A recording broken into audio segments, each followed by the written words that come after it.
welcome to the Wild Wild West podcast. My name is Richie Richey. Over that way is DZ. I represent, obviously, the Broncos, in case you couldn't tell from the shirt. We got DZ over there representing his Los Angeles Chargers. And down below, filling in for Jack Henna, always like having him on the show, we have 93 Nabban from Raider Shield Family. You can catch his shows on the YouTube. And today's show is also streaming live on his channel as well.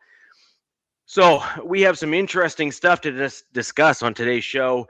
We had the divisional games, if you will, for Week 18 with some interesting results. We've obviously had some news. Don't worry, we're going to cover all that too. And then we're going to get into a little bit of a preview in terms of the week or the look ahead for DZ and his Chargers in the playoffs. So, without further ado, I think we may as well. There's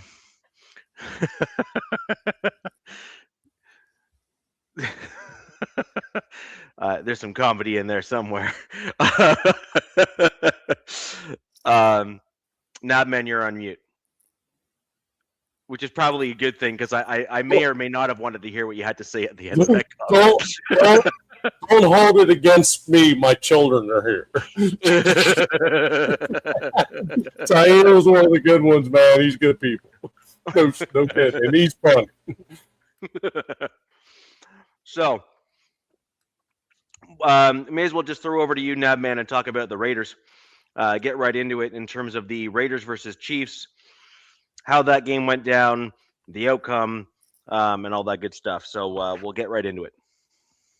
Well, I'll tell you what, in a season like we've had, if there could be a dream scenario on how it all went down, the Giants going out and stomping the living crap out of the Cowboys, and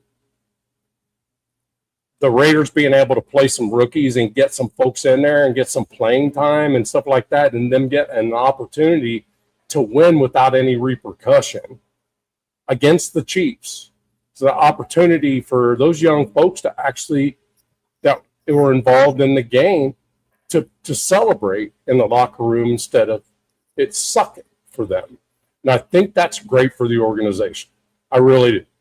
9-6, I'm not that's what it is. But anytime you have an opportunity to beat the Chiefs and it's not detrimental to what you're trying to do, it's a beautiful thing.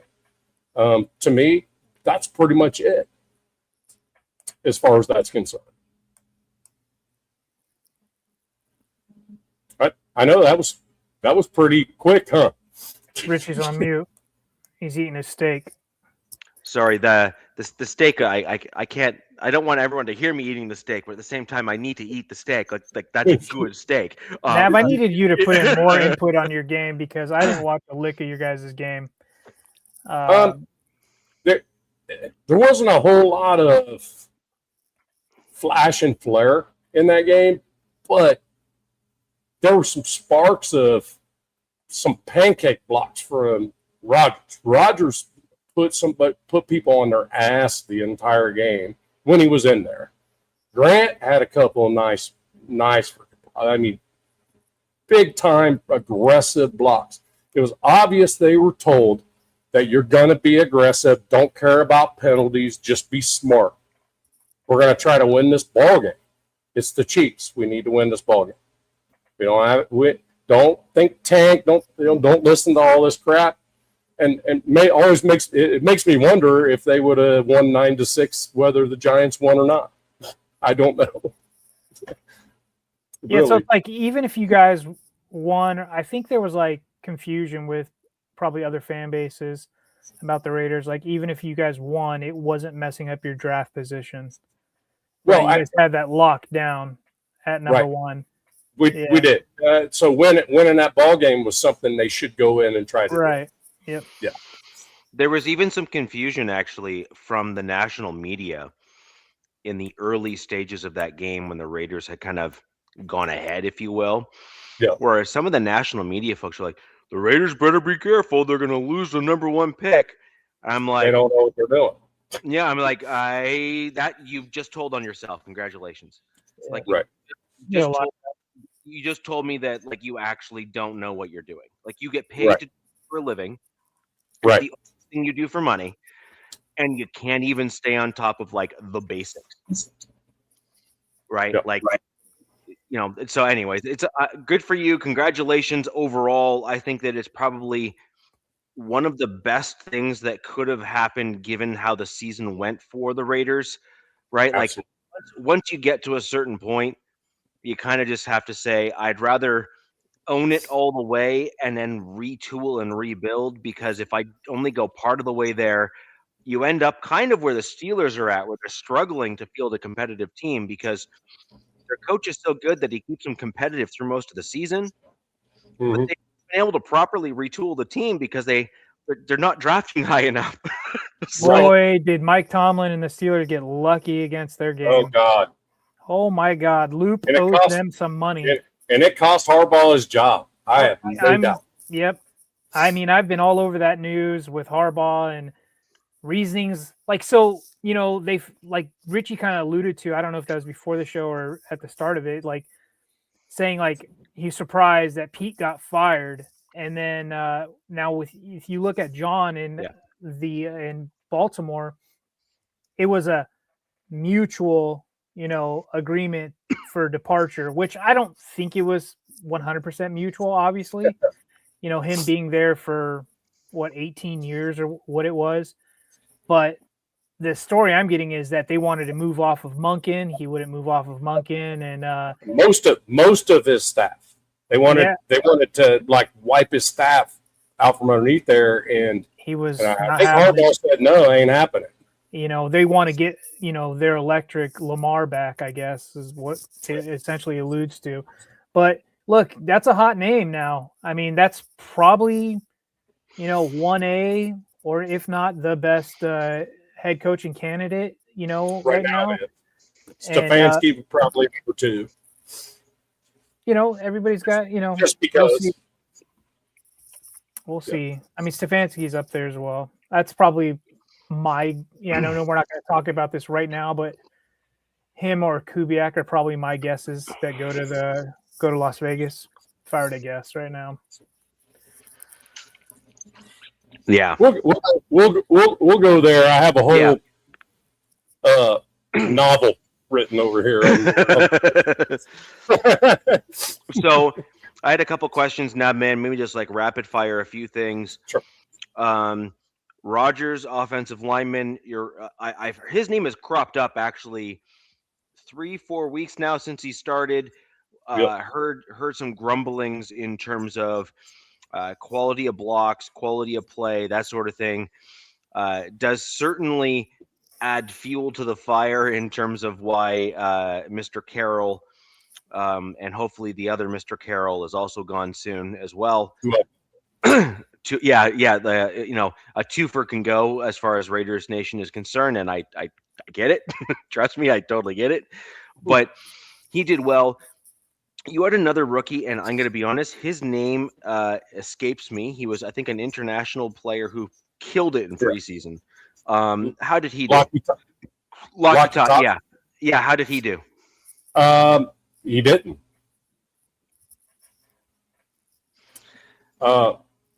That's kind of disappointing from my perspective. Like, I'm disappointed for you, if that makes sense. Because getting a young rookie like that in there playing, especially a young guy in a game that didn't really matter all that much, like overall, it would have been ideal to get him some playing time, in my opinion, as well. I'm sure you probably agree with me on that front. Because you can't have, if you got 2 quality guards that are sitting on your bench and you only have actually seen one of them play live in a game, that puts you at a disadvantage overall from a team analysis perspective. Yeah, I think I get the reasoning behind Lockie Tassi not being on the active roster much. He doesn't know the game of football as the NFL game of football. Yeah. I've been told that he took some practice squad like crackbacks and stuff that dang near ended his season because he's not paying. He doesn't know how to avoid those things. And I, even with Pete Carroll, I think it is more of a concern of him, his own personal health being out there. Even though he's a big, massive human being, he just, I mean, there's people that are smaller than him are going to try to take him out. And he really doesn't know how to avoid those things. Take his foot out of the turf, if he needs to, take his feet out of the turf. Somebody goes low, that type of thing. I can see him possibly getting some hardcore reps. So I heard a rumor that Richie Incognito has reached out to the dude and like personally trained with him. Started personally training with him. Wow. So to me, if that's true, that's amazing. That's absolutely amazing. So I'm all about that. Richie Incognito is one of the. I don't like it. He's one of the don't like it. Offensive linemen ever built, man. And that's what Tossie would be. Tossie would be one of those nasty ones that would just clear. Now this is going to be like to see if this future regime keeps him, keeps that international player on the roster next season, going into next season. We shall see. I'll take him. You can send him over to Denver like today. Like right now, I'm totally cool. I will take him right now immediately. And the beauty is that March 11th, when waivers hit for free agency, everybody on everybody's practice squad is a waiver player that didn't play, that didn't start in the regular season. Yeah. So he's a D lineman, right? O lineman. O-line? Oh, yeah. Then that's what they have him designated as. If any team were to take him, it should be the Broncos. They seem to be the only one with a competent O-line coach.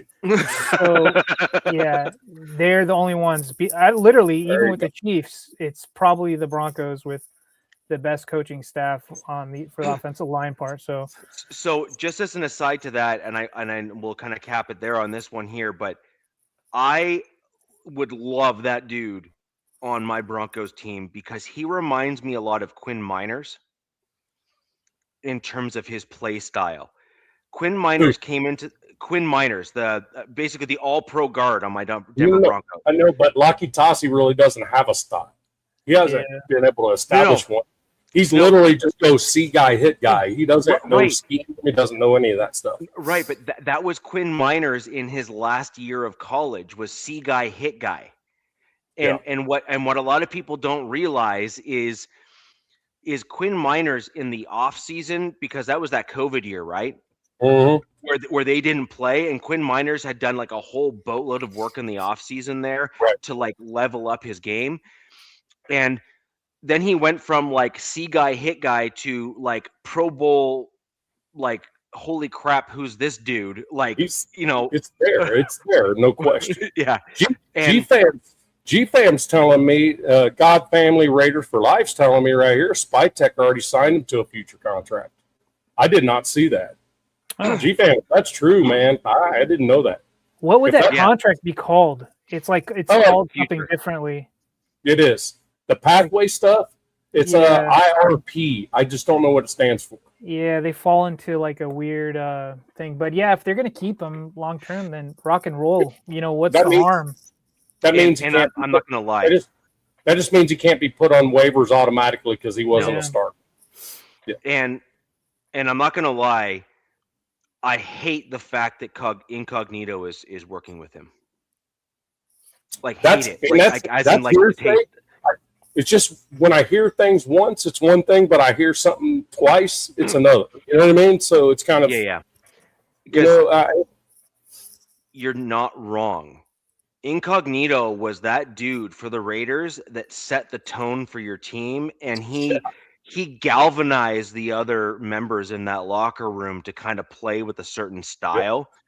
And I don't want that big dude playing with that sort of aggression. And the thing that kills me with Incognito is he played with that sort of aggression, but, and this is a huge one, it wasn't just raw aggression. He actually had the tactician and the ability to play with the proper style at the NFL level. And the answer to that is no. Like, stop it. I don't want that to happen. You need to stop that now, because we do not need a dude that is like a Mekhi Becton who can actually play football in our league, in our division. Oh, never! I almost said the R word. Yes. What, you mean retard? And the thing about it is, people don't realize is Richie Incognito could play every single position on the offensive line at the Pro Bowl level. Yes, probably every single position.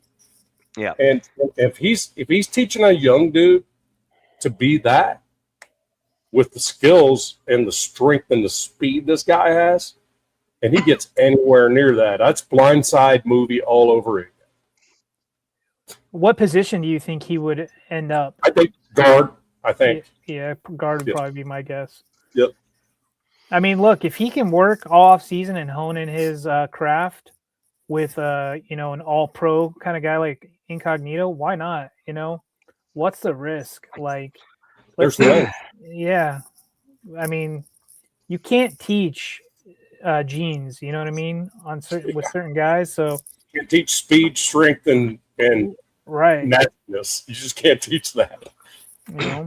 We'll see. Tuesday, January 6th, Laki Tassi signed future contract with the Las Vegas Raiders, securing him for the entirety of their offseason program going into the 2026/2027 season. So I can absolutely confirm to you that is in fact true. I just saw the same thing. I was looking it up. Well,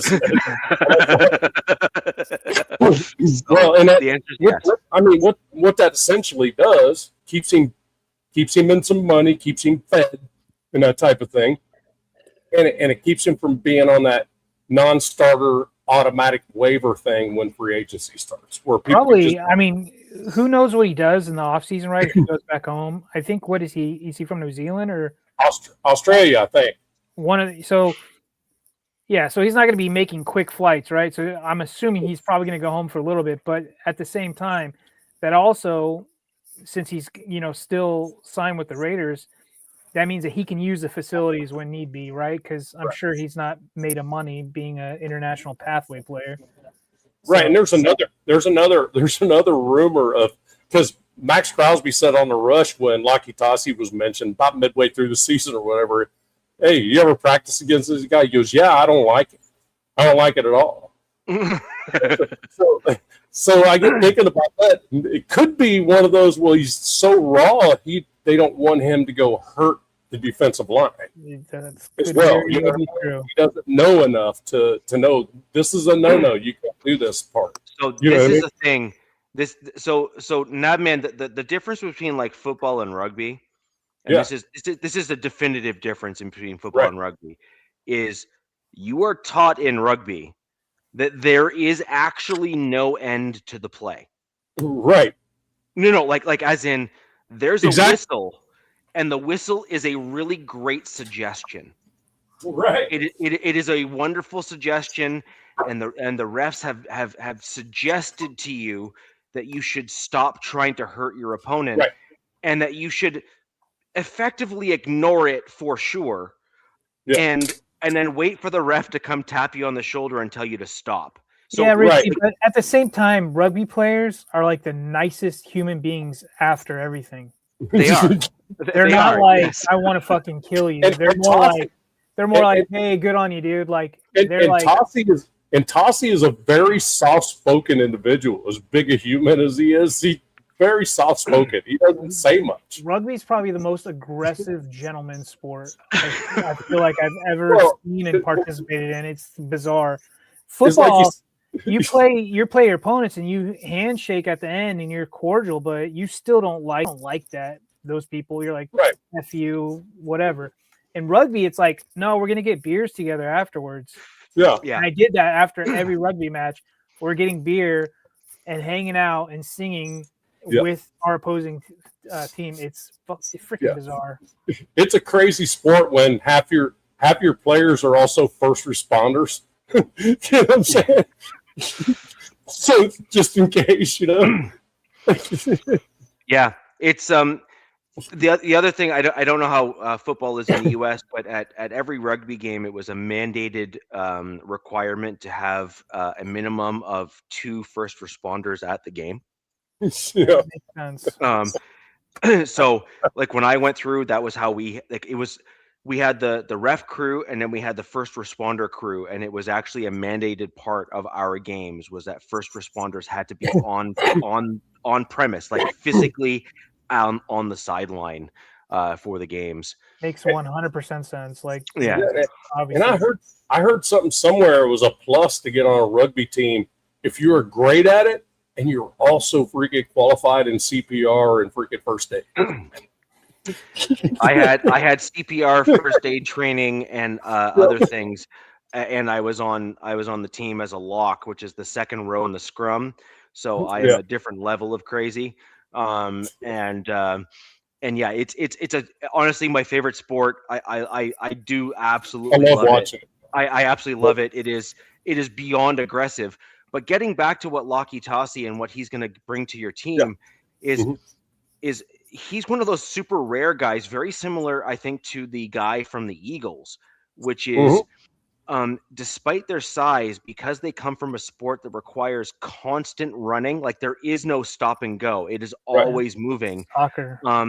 Like it's like a soccer style sport where you're always running. Cardio's up here. Cardio up. Yeah. So you got a guy that since he's able to move around like that and get that mobility going at his size, when you hit on a dude like that, like you just like anchor the dude down on your team. Like you do not let them go because it is so rare to have a guy that can move that is that big. You need to keep him. You guys hitting on UDFAs essentially. That's exactly probably what I equate it to. But especially on the offensive line side, that's even more like okay, here we go. We got well when we got him, I kind of said I was like, okay, this is one of those blindside movie type deals here that we're probably not going to see much of him the first year we have him. Hopefully we can keep him around and he can learn the game because he's not 100% sure what rules are.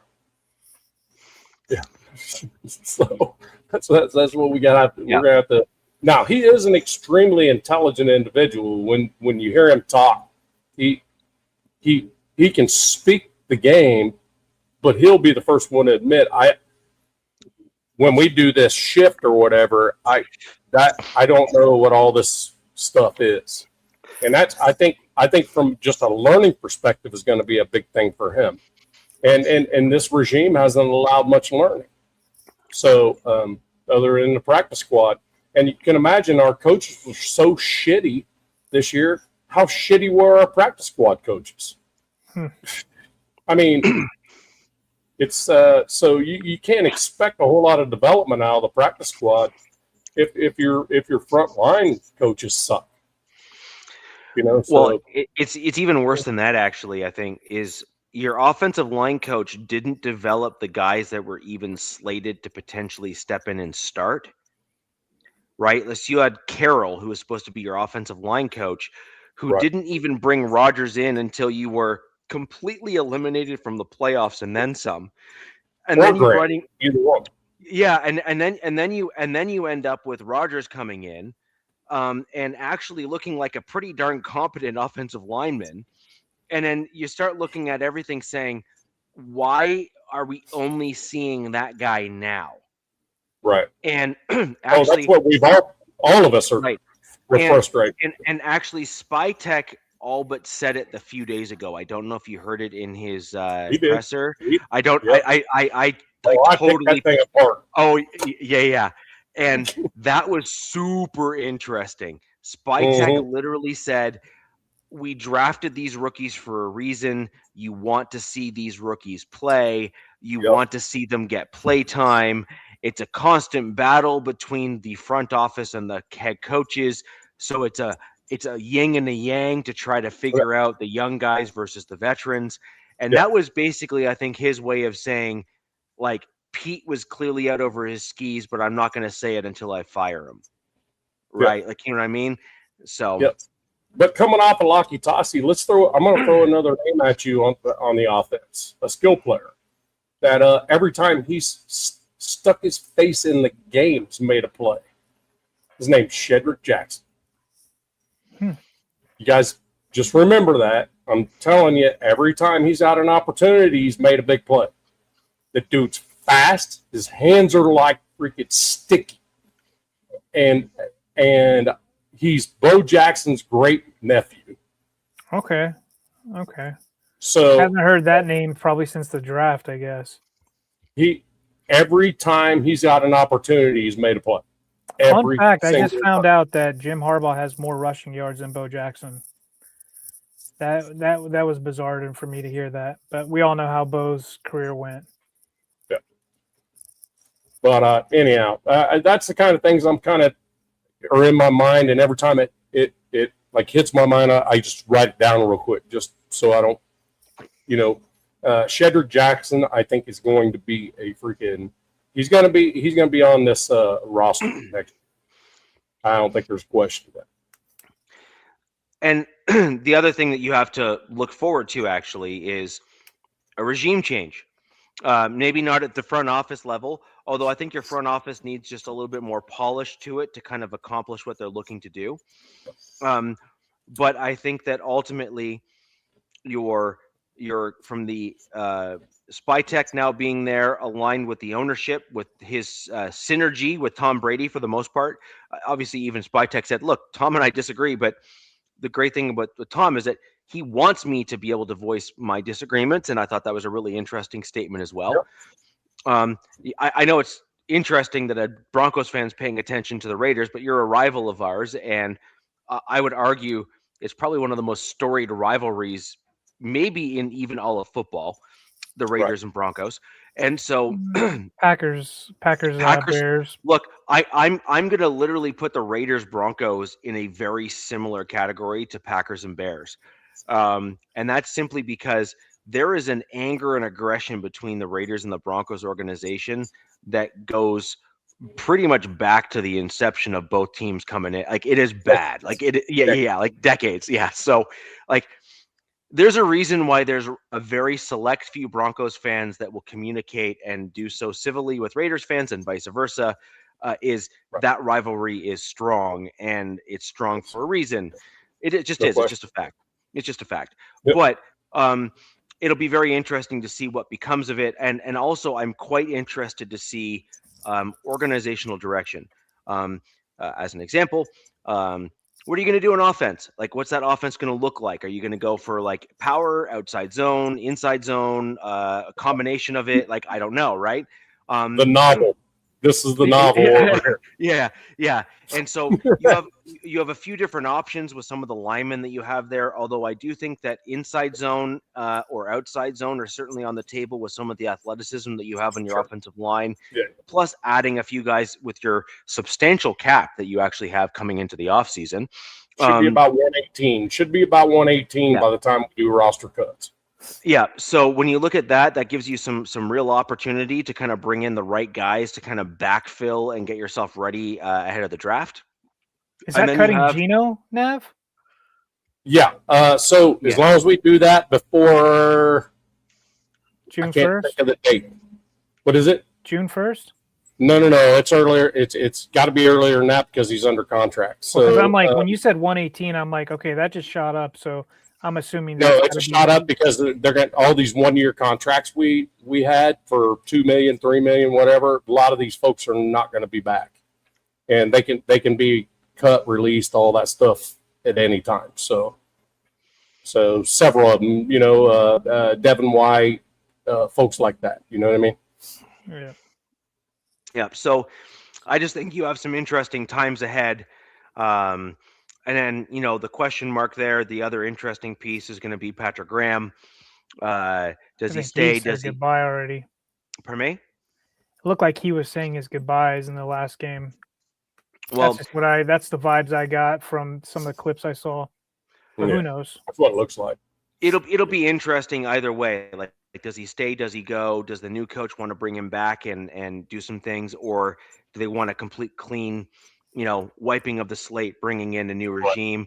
which I could Right. see, by the way. I could see Patrick Graham being let go, even though I actually think that he did quite well with the tools that he had available in his tool belt, if I'm going to be honest, overall. So I would question that decision up front, but I could also understand that you may not want to have lingering kind of the festering elements of the previous regimes to be in the building. So I can also appreciate if they choose to move on from him at that point as well.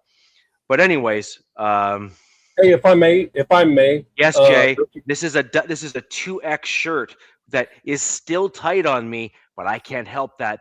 I used to lift weights and be a little bit, buffer than I am now.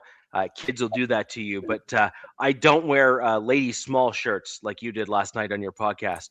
Yeah, mediums. Mediums, yes. Hey, if I may, you asked a question about you were kind of, or you made a statement. You're kind of surprised that they fired Pete like they did, right? But here's my perspective on this. I think it was very classy the way it happened, to be honest with you, which is outside of Raiders lore, to be perfectly honest with you. Pete should have been fired 5 weeks ago, at least. Okay, so as far as competitiveness, and how it's going and all that. I mean, it was already a done deal, right? They gave him the respect by giving him till the end of the year. Okay, then the first pick overall was guaranteed, and they allowed him to go in and coach and try to win a football game.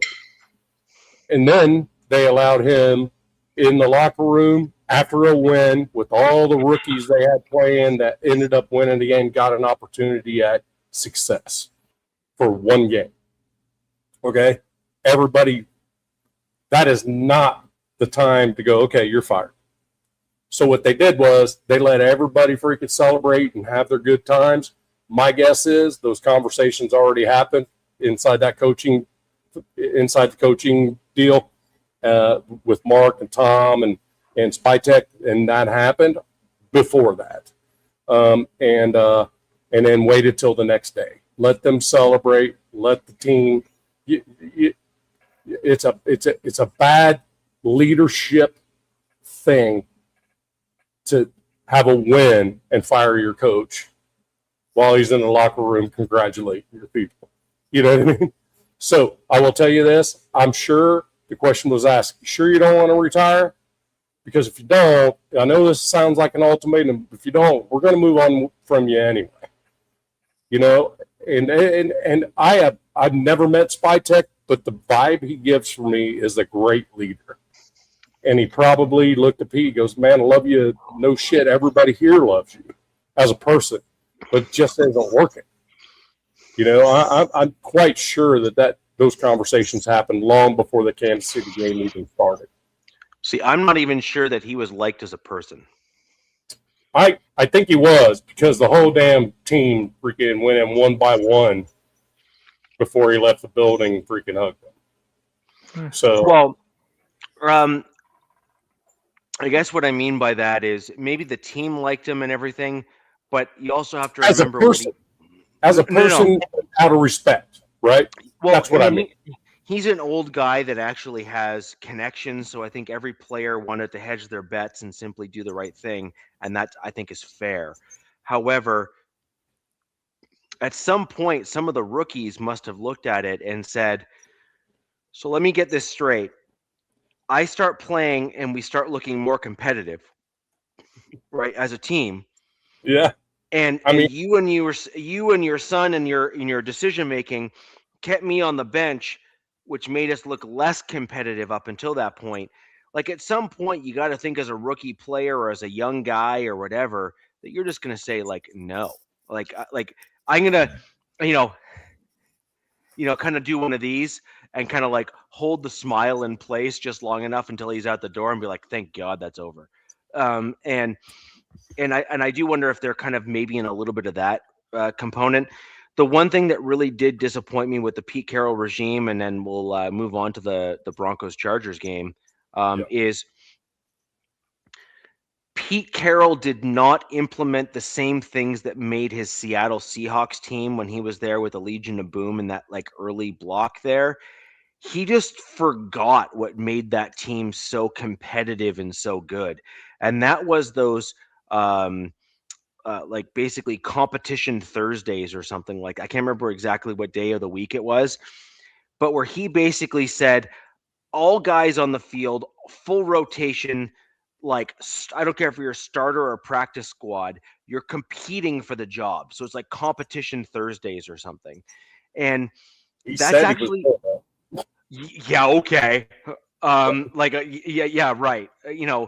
And let's put it this way. He said he was doing that, but Spy Tech literally all but told on him in his presser that he wasn't, right? So, like, I'm sorry, but I'm willing to believe what Spy Tech says in that scenario because the proof on the field was enough to show me that whatever Pete was saying was not actually accurate. Right. And that's where I want everybody in Raider Nation to know one thing. Spy Tech was a rookie GM this year. He's no longer a rookie. So we're being nice to him now. But he goes and screws this up, then we can throw some shade at him. So look, we ain't being nice to you forever, bro. You best do this right. That's how I felt. That's exactly how I felt about Ortiz last year. Was like, look, he's taking over. Probably not the best situation. They were like, we were over cap. I think we were like, I forget how much cap. Right. Anyways, wasn't the best situation. So like to do what he did. So you got to look at Spy Check and be like, this was not the best situation for him. So it's gonna, give the guy a little bit of grace. He's not a miracle worker, so it's gonna take some time. Right. And the thing is, when you're over cap, the only thing you can do really is either cut folks that you don't want to cut, or you draft well.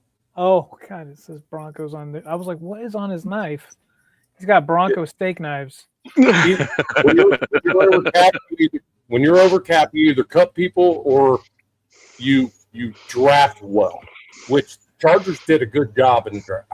Well, I mean, one of the painful things, they had to trade Keenan Allen essentially. Yep. Like that was after he balled out the previous season. There's a lot of uncomfortable things GMs have to do, right. And that's where we're in a kind of a different situation than most teams that are picking first. Because we have all this freaking cap space. Yeah. I mean, people talk about O-line and all this other stuff. We're in the perfect position in a rebuild to get a quarterback first and rebuild because of all the cap space. But first, we need to know who in the heck the head coach is going to be and what their vision is to do so. And that's the thing. So I don't want to preface anymore because the novel is over here. so you guys, let's get into. Go ahead, Richie. I was going to say, let's get into the Broncos Chargers game. Yeah. We can probably go through that in relative short order, DZ. I think that it was a relatively straightforward game overall. Not a ton of surprises. I have a few things that I want to bring forward. I'm sure you have a few things you want to kind of touch on as well. Sure. And then I'll have you start off. And I want to preface this for your Chargers that you had 7 or 8 starters that were sitting. Yeah, 7, 8, something around that. Yeah. So I don't know the exact number. I just know there was a lot of guys in street clothes essentially on the sidelines. This was a goofy game. The Chargers hedged their bets. It was like all about seeding essentially. I think if they would have tried to win this game by not resting starters, I think they would have gotten a 6th seed, if I'm not mistaken. And they would have had to face the Jags. I mean, people in the chat, if you want to double check, Jags have our number right now. So that wasn't looking good. And then, they had other things, pop up, like Justin Herbert's hand is the main one. Like, dude could use a break from getting his hand slapped. Because, look, ever since he broke that hand in week 13 against Navs Raiders, opposing defenses are going after his hand. They are swatting it. There's, I don't know how many clips I've seen where guys are running up to him and throwing swats at his hand. Just why not, right? That's something I would have done. I played defense growing up, that you attack weakness. And he's had an issue with fumbles. I think he had only he only had like 2 fumbles, I think, previous to that hand injury. He's already had 5 since that injury. Luckily, I think he's gotten the majority of them back. But it's an issue. He's only got 1 arm. But and then there's some other guys like Derwin, Mack, I don't know, Thule, Molden. There's some guys that they rested. Molden has been banged up. Hampton, it looked like he got hurt in that Texans game the previous week to his other ankle, which is not good. He didn't practice today. He was working off the side with trainers, so dude's gonna have 2 bum ankles. It's looking like heading into this playoff game. But overall, I was impressed by some rookies. Justin Eboigbe, our second-year edge that converted to D tackle, he came away with 2 sacks. Marlo Wax, one of our rookie linebackers, looked like he played really well. Frankly, I was unimpressed by. Well, let me get into this first.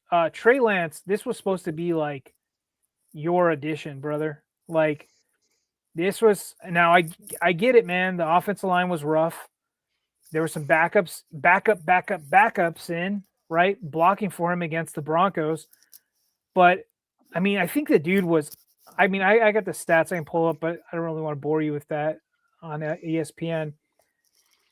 But he was like 50-50, just sailing balls, like just looked horrible. And I'm like, man. And I think what the Chargers wanted was, let's show this guy off. A lot of teams need quarterbacks, and we could get a comp pick from it. And it's looking like he's probably going to be a flat-out cut. He looked terrible. Yeah, he looked horrible. Now, like, what's this dude doing? Yeah. Now, looking at the offensive line, the backups, like the offensive line is just a hot mess. That's beating a dead horse. I've been talking about it. Everybody's been talking about it for the whole season, essentially. Andre James, Nav knows him. He got to start a game. And now people are like, maybe Andre James should be a starter. Well, he gave up like 1 pressure, I guess. But the thing is, what I was watching with the film with Andre is he gets bullied. He does. He got bullied. Like, he was just getting pushed right into the back, like right into the chest of Lance. Wazirike was taking him by the chest plate. Yeah. And physically, like, you could almost see that Wazirike was like lifting him almost off the ground backwards into Herbert. Like, it was. No, Herbert wasn't out there. Lance. Oh, sorry, into Lance. Sorry, Yeah. I'm so used to seeing Herbert on the field, but yeah, into directly back into Lance. It was bad. Well, and that was my major freaking downer with Andre James was he didn't come off the snap fast enough. Yeah. And when he did come off the snap fast enough, he'd stand straight up. Well, so this is the thing. It's either you deal with him getting bullied like that, or you deal with the current situation is Bradley Bozeman, who will let a free rusher come and spear your quarterback. So it's like, pick your poison. How do you want your quarterback to die? Do you want him getting tripped up on by your center, or do you want somebody else, drilling him? So I was like listening to fans like, maybe he should be starting. I'm like, no, watch the film. It wasn't great. Right. It was pretty bad. But there was. Do you know what James is? James is a great backup. Oh yeah. Yes. So why James is a great great backup. And he's a way better guard. And I'm kind of glad. I think they tried him at guard. I think he played guard sometime this season or in the preseason, one of the two. And he looked horrible. But look, he just got the team. But no, I agree that he's a good backup. The thing is God, I lost my train of thought. But I was looking at like other guys. I think Penning was playing right guard, and now people are like maybe he should be the right guard going into Foxborough, which I don't disagree with because Mekhi Becton is just a useless giant POS that is stealing money from this team. I truly believe it.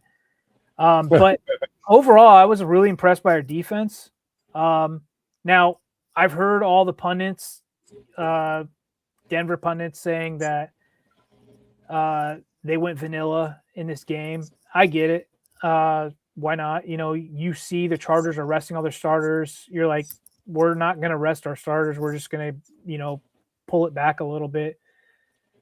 At the same time, if I was a Broncos fan, I would still have some questions heading into the playoffs. I would be like, timeout. You were playing essentially, I would say mostly starters especially on that defensive side, and you couldn't muster a touchdown. It was Bo Nix. I don't know. I was just like, I thought the Broncos were going to come out, put up like a 30 burger, you know, on them. And it was, you know, it was 19-3. I was a little disappointed we couldn't get the ball in the end zone. I was hoping for one touchdown. Broncos did a good job keeping them out of the end zone. But, you know, I was looking at who was out there playing at the same time. I was like, I think Keenan, I'm glad they got him paid. He needed like 6 catches, and I think he needed like a certain amount of yards, and he got $1 million. So they really did a good job getting him his money. I did see that. That was good. But other than that, that's all I could take away from this game. I thought it was a weird game to have like kind of like a quote unquote bye week heading into the playoffs. But I think it was necessary considering all things seeding wise. You guys didn't have anything to win or lose in that game, except for people. You had people to lose in that game. That's what you had. But you didn't have anything to gain in the playoffs whatsoever. Right. So that's Jim Harbaugh, dude. That's a dude that's thinking about shit like that. Right. Well, apparently the Patriots are using it as ammo, or their fans. They're fanalists like us, right? They're like, they should take this as disrespect. I get it. Whatever. Take it as disrespect all you want. You know, I don't think I want my team flying from LA to Foxborough. I think like this team's already the most traveled team, but you know, the Chargers did get a break in my opinion with this going into this next game. It is Sunday night football, not a Sunday day game, not a Saturday game. The last 2 playoff games for my Bullets, which have been complete disasters, were Saturday games, Saturday midday games. So this is going to be a late night Sunday game. I think it's going to bode well for them with their internal clocks. We'll see. But Richie, take it away on your Broncos, buddy. So I shared some of the same concerns you already said there. And let's be real, no one should be surprised that I'm going to be critical of my own team because I am literally probably the most like critical Broncos fanalist on the internet. No question. Like for sure. So you are definitely. I real quick. I engage with other Broncos fans. A lot of them. I mean, they're really cocky. Good for you guys, are number 1 seed. A lot of flowers from them. And Richie's like, he's more of like, all right, let's bring it back in for a second. Come on. So I look, I come from a very, very competitive, like a sports competitive family. Like it's just the way that we're built. I don't know if Nav, I don't know if you've heard me talk about the story when I broke my leg. But like my dad came on the sideline and looked down and said, "That's broken. So are you going to go home or do you want to wait to the end of the game?" Right. So same as like, moral man be saying. Yeah. So like we just need to like level set kind of like where I come from in terms of like a mental mindset on this, right? And so I'm looking at this sort of stuff for the Broncos and saying, you had an opportunity here to put a pin in the season. So you could have approached this one of 2 ways for my Denver Broncos, right? You could have come out and executed all of the plays that are already in your playbook and maybe gone up by say 2 touchdowns or two touchdowns and a field goal because you were playing against the backups, or at least some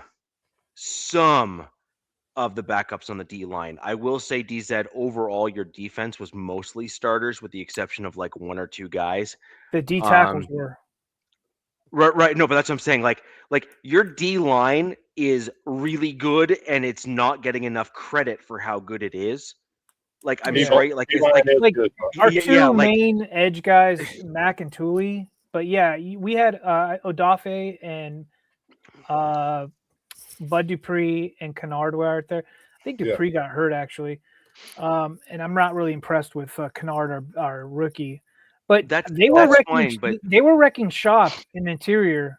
I was pleasantly surprised. I was surprised. I was like, I totally forgot that you guys had Sam Mustipher, who is had to come in as center. I was like, what? When? And then I was like, oh, okay, now I remember. Well, he was with us to begin with. Yep. And I don't think you were on the show at the time. Maybe you were, but I wanted him to be our backup. I wanted us to cut Whatabaygle, and I wanted Forsyth as the starter, and then I wanted Mustipher to be our backup because Mustipher is actually a very good. Mustipher reminds me a lot of. He reminds me a lot of Quinn Miners a little bit. He plays very aggressively, and he's kind of that like stout kind of run blocking guy. And I mean, I've made my stance on this quite clear on the show. I think that you can teach a run blocking offensive lineman the skill sets required to also be a pass pro guy. I do not think that you can teach a pass pro guy the skill sets to be a run blocking guy. I just don't think that that's possible. In order to be a run blocking offensive lineman, you have to be a special kind of crazy, and you have to have an actual mental mindset to say, I'm going to move. Yeah, I'm gonna move big dude that way, and there's no way, no how that I'm not gonna. That is a mental mindset that most dudes don't have, and rarely do you get a guy that comes into the game with that sort of a mental mindset. And so it's very. And that's where the Locky Tossy thing comes in with me for the Raiders. Right. Like, dude, just bring them in for running the football. And the thing about it is they're going to know we're running, but this is a tank. Yes, they're still not going to stop him. Yeah, they're still not going to stop him, right? And so, like, that's what I'm saying is that there's a mental mindset to running the football, and you need a guy that has the mental mindset to be able to do that. And when you add on to that in a Lucky Tossy scenario, as an example, when you have a dude that happens to be the size of a small building in front of you, and he's that aggressive, that's a very difficult human being to stop from pushing you off the football. And so even though he may not have the great technique to actually work on the pass pro side of things yet, I say yet, because he has to have the willingness to learn the technique to kind of go in that direction, which I have no doubt that he's probably going to want to, which I hate, by the way, but that's a different discussion. Right. But the mental mindset of the guy to move another human being off the ball is one, it's very rugby. I'm sorry. Like that's a rugby mentality right there, which is scrums. I have a scrum in front of me and I have 3 guys that weigh like in the scrum, as an example, as a lock. So I play second row. Locky Tossy was probably a prop, which is in the front portion of the scrum. At his size, that would make sense. You basically had to move 3 grown men of your own size physically backwards in order to win. So just think of that from a general perspective, which is you have to physically push that guy completely backwards in order to win that particular battle. And so these guys already have that mental mindset from the rugby side of things. And that's why the run blocking is very rugby-esque to me. That's why I always look for that kind of technique and that kind of style, which is I can pick that out of linemen. Quinn Miners, I picked out when he first came into the Broncos. That guy, put him out there. I could see how he was run blocking and doing that sort of thing. It was like you need a guy like that there. You had Osimile, I think, as one of your linemen back in a little while ago on your Raiders, their nab man. He's another dude that had that kind of mental mindset. He was another guy that had that kind of that grit to him that was pushing guys off the ball. Incognito, we've already covered him, but he's another dude that had that, like, you're in front of me. That's funny. Good luck. I'm moving you backwards one way or another. And he, like, again, it's all a mental mindset. And DZ, if I look over at your team as an example, Joe Alt is a guy that I would argue has got that very similar mindset in terms of one way or another, come hell or high water, he is pushing his guy backwards and they are not getting around him. It does not matter. I don't think there's one offensive lineman in the NFL I'd trade Joe Alt for. Yeah, I know. That's what I'm saying.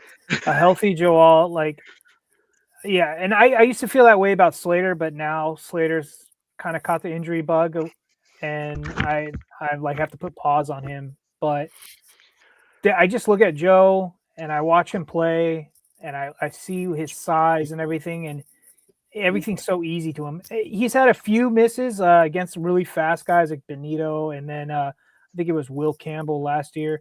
But I mean, what guy isn't having issues with those guys, right? Right. As long as it's not every snap, one or few snaps, it's going to happen. If you have a good guard next to him, you don't have to worry about that. Yeah. So the only time Alt's going to get beat is inside. That's it. So he had the thing is, it's kind of weird.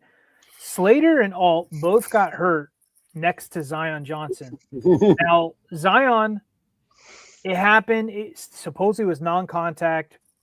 It was in practice, and that was his patella.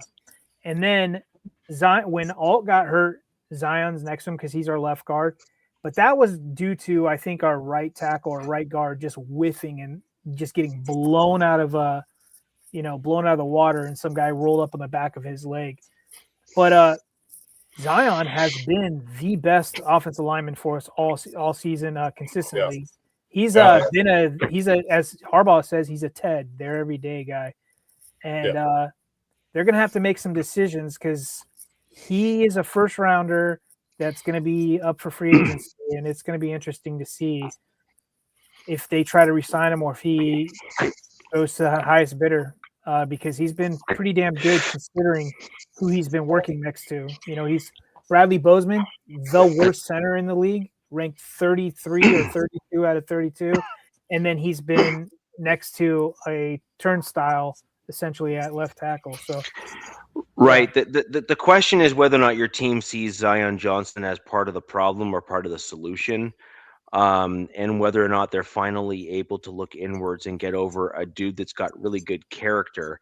So I look at Bozeman as kind of like the Justin Simmons of the offensive lineman, right?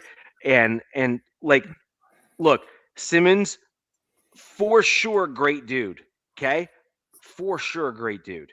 However, he played selfishly and always tried to only kind of do the things to make him look good and ignored the rest of the teammates that were around him.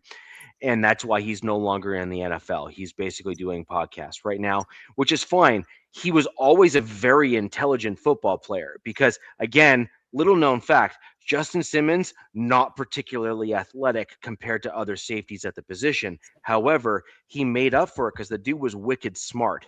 And so he was wicked smart. So he tried to predict what was going to happen to try to make up for the fact that he wasn't super athletic like some of the other safeties that exist in the NFL. And a lot of the times, to his credit, he was catching interceptions. He was making certain plays that were solid, and he ended up making some Pro Bowls and stuff as a result.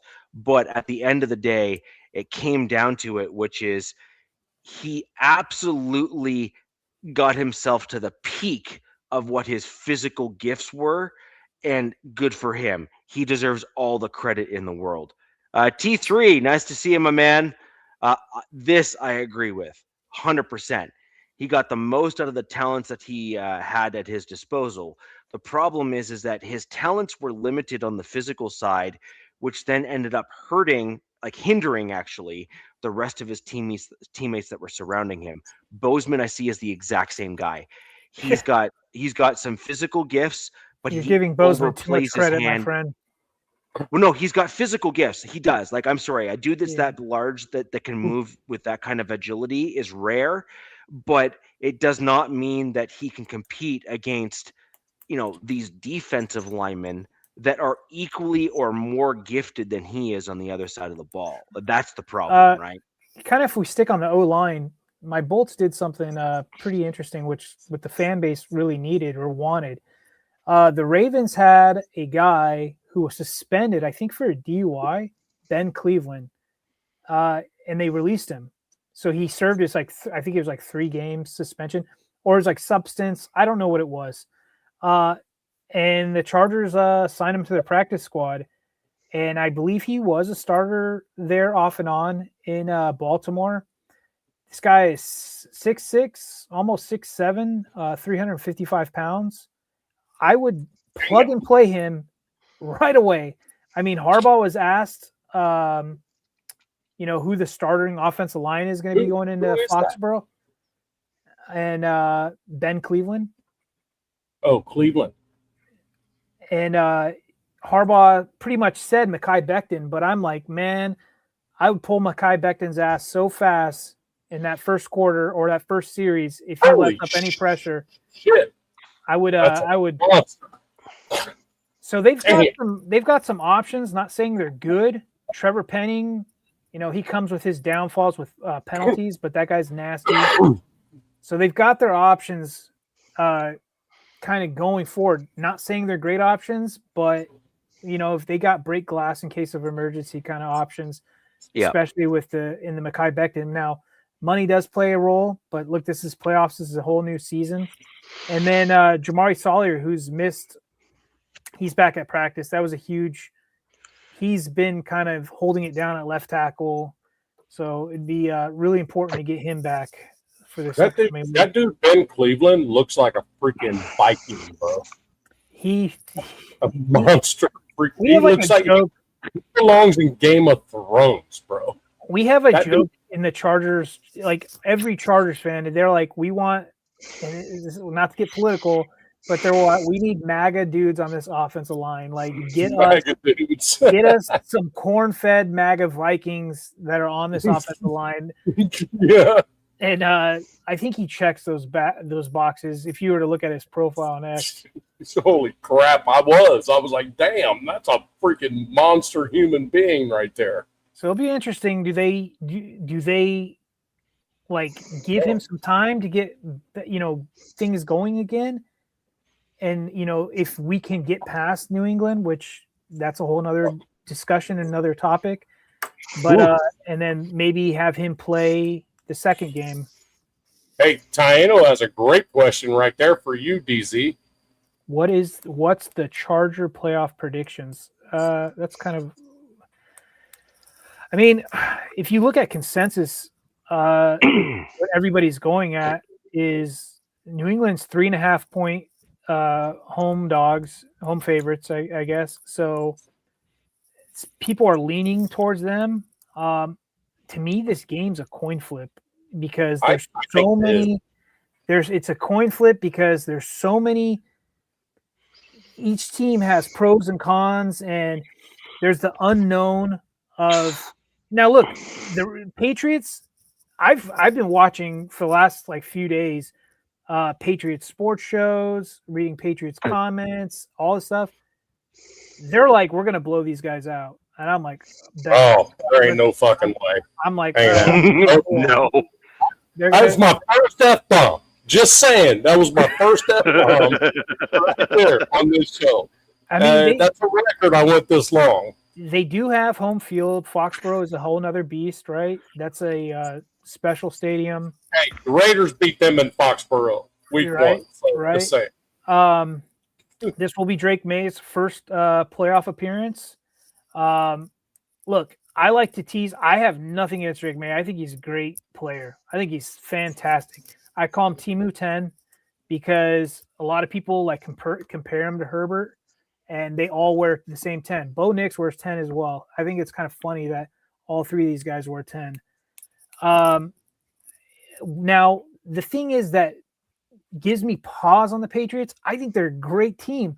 I think Vrabel's an amazing coach. They have a play caller that all Raider Nation know, who they didn't really like, but is an amazing play caller. It's going to be a chess match, but I can't ignore the fact that they had a historical easy schedule. Now, they're also getting a lot of guys back. They've been banged up, I guess, this whole season. I haven't really been paying attention to the Patriots. Looks like this is going to be the healthiest they're ever going to be is this game. That being said, I still have confidence in my defense, even though I guess May is really good against zone and quarters, which is what Minter likes to run. Their running back duo has been on fire. Really like Trevon Henderson, really like Ramondre Stevenson. And then we got our old buddy, Hunter Henry, who looks like he could be a deciding factor. It's going to be interesting. Now, the one thing they don't have, and I don't want to say they don't, but I'm looking at the teams that we've been playing recently. We've been playing the Broncos, the Texans, got teams with like elite defensive lines that have been just dry humping Justin Herbert, essentially. They don't have that. They can do it. They've got guys where they can do interior pressure, which is why I was mentioning Ben Cleveland opposed to Mekhi Becton.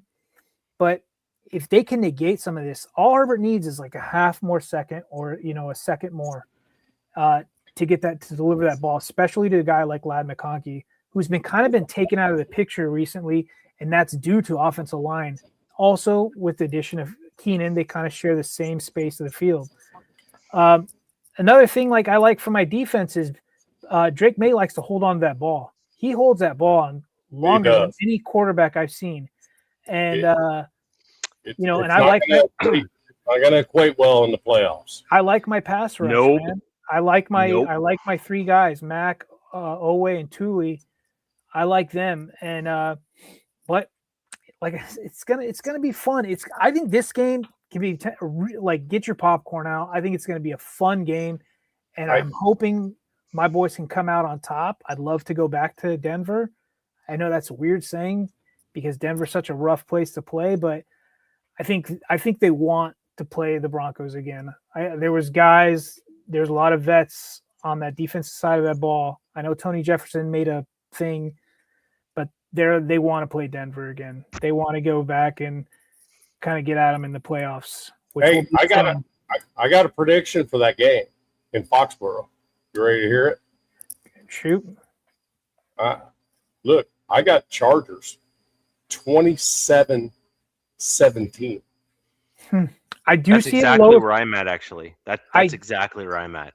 I do see it kind of in that range. That score, I kind of see it a little lower, but at the same time, I know this team's explosive. I'm talking about the Patriots, their offense. Drake loves to throw the deep ball. Stephon Diggs. They talk a lot about Pop Douglas.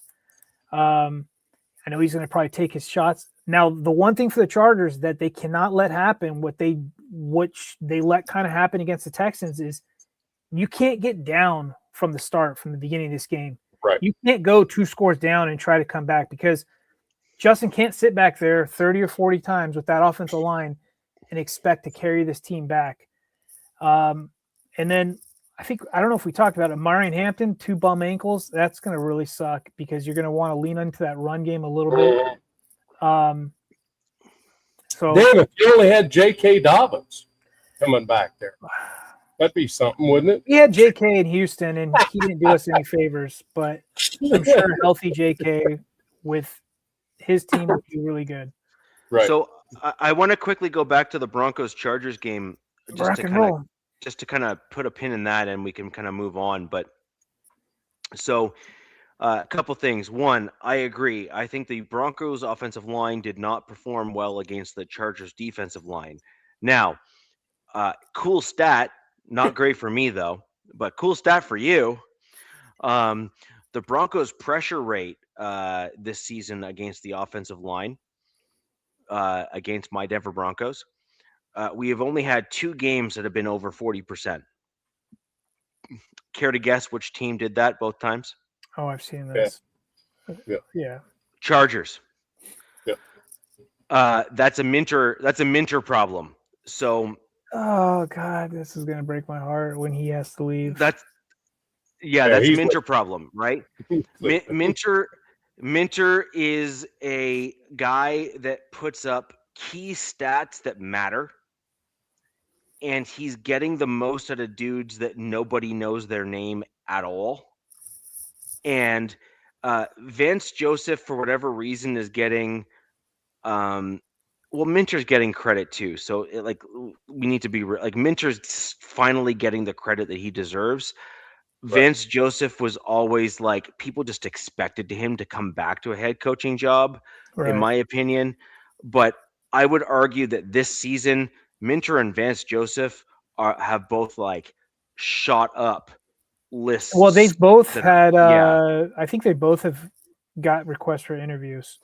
Yeah, they have. VJ has 4 teams that have requested interviews with him. And your quarterback coach as well. Yes. Yeah, I'm not a fan of him leaving, but we'll put that Dave- aside. Yeah. David So I Webb's- know. I don't know Davis how Webb- many. Oh, go ahead, Matt. Sorry, buddy. Davis Webb is interviewing with the Raiders right now.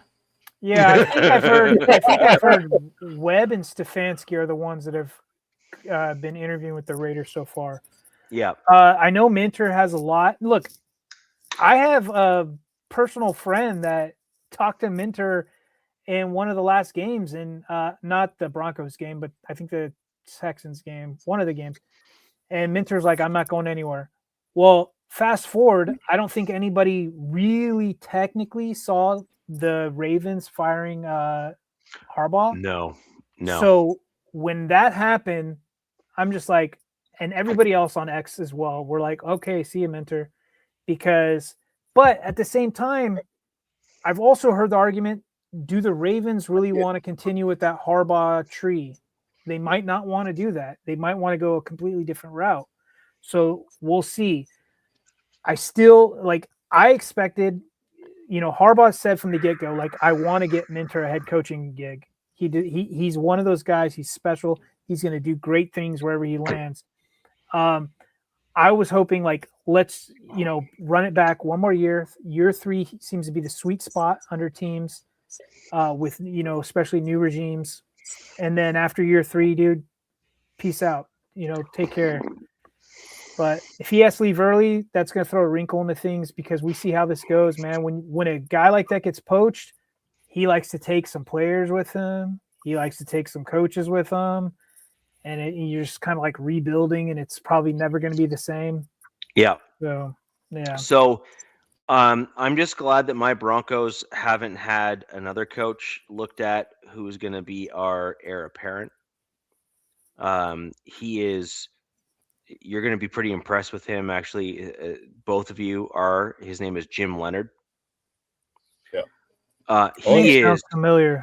He is very good. And Are you saying for defensive coordinator? He's going to be our DC for sure. If VJ gets picked. Yeah, like for sure. Oh, he's going to. I think the consensus among the fan base, like if Minter leaves, I think it's our DB coach, Klinkstell will be elevated, but we don't know that for sure. So, ooh, shit! Hold on. Oh, sorry, I didn't mean to say that out loud.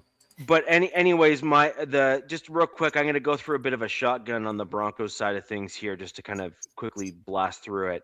Offensive line didn't play particularly well. I was very concerned how they blocked against your D line.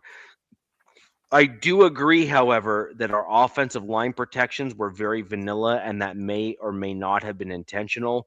Now, if you mention a guy who looks like a Viking, I encourage you to look at our backup swing tackle named Frank Crum. He's the dude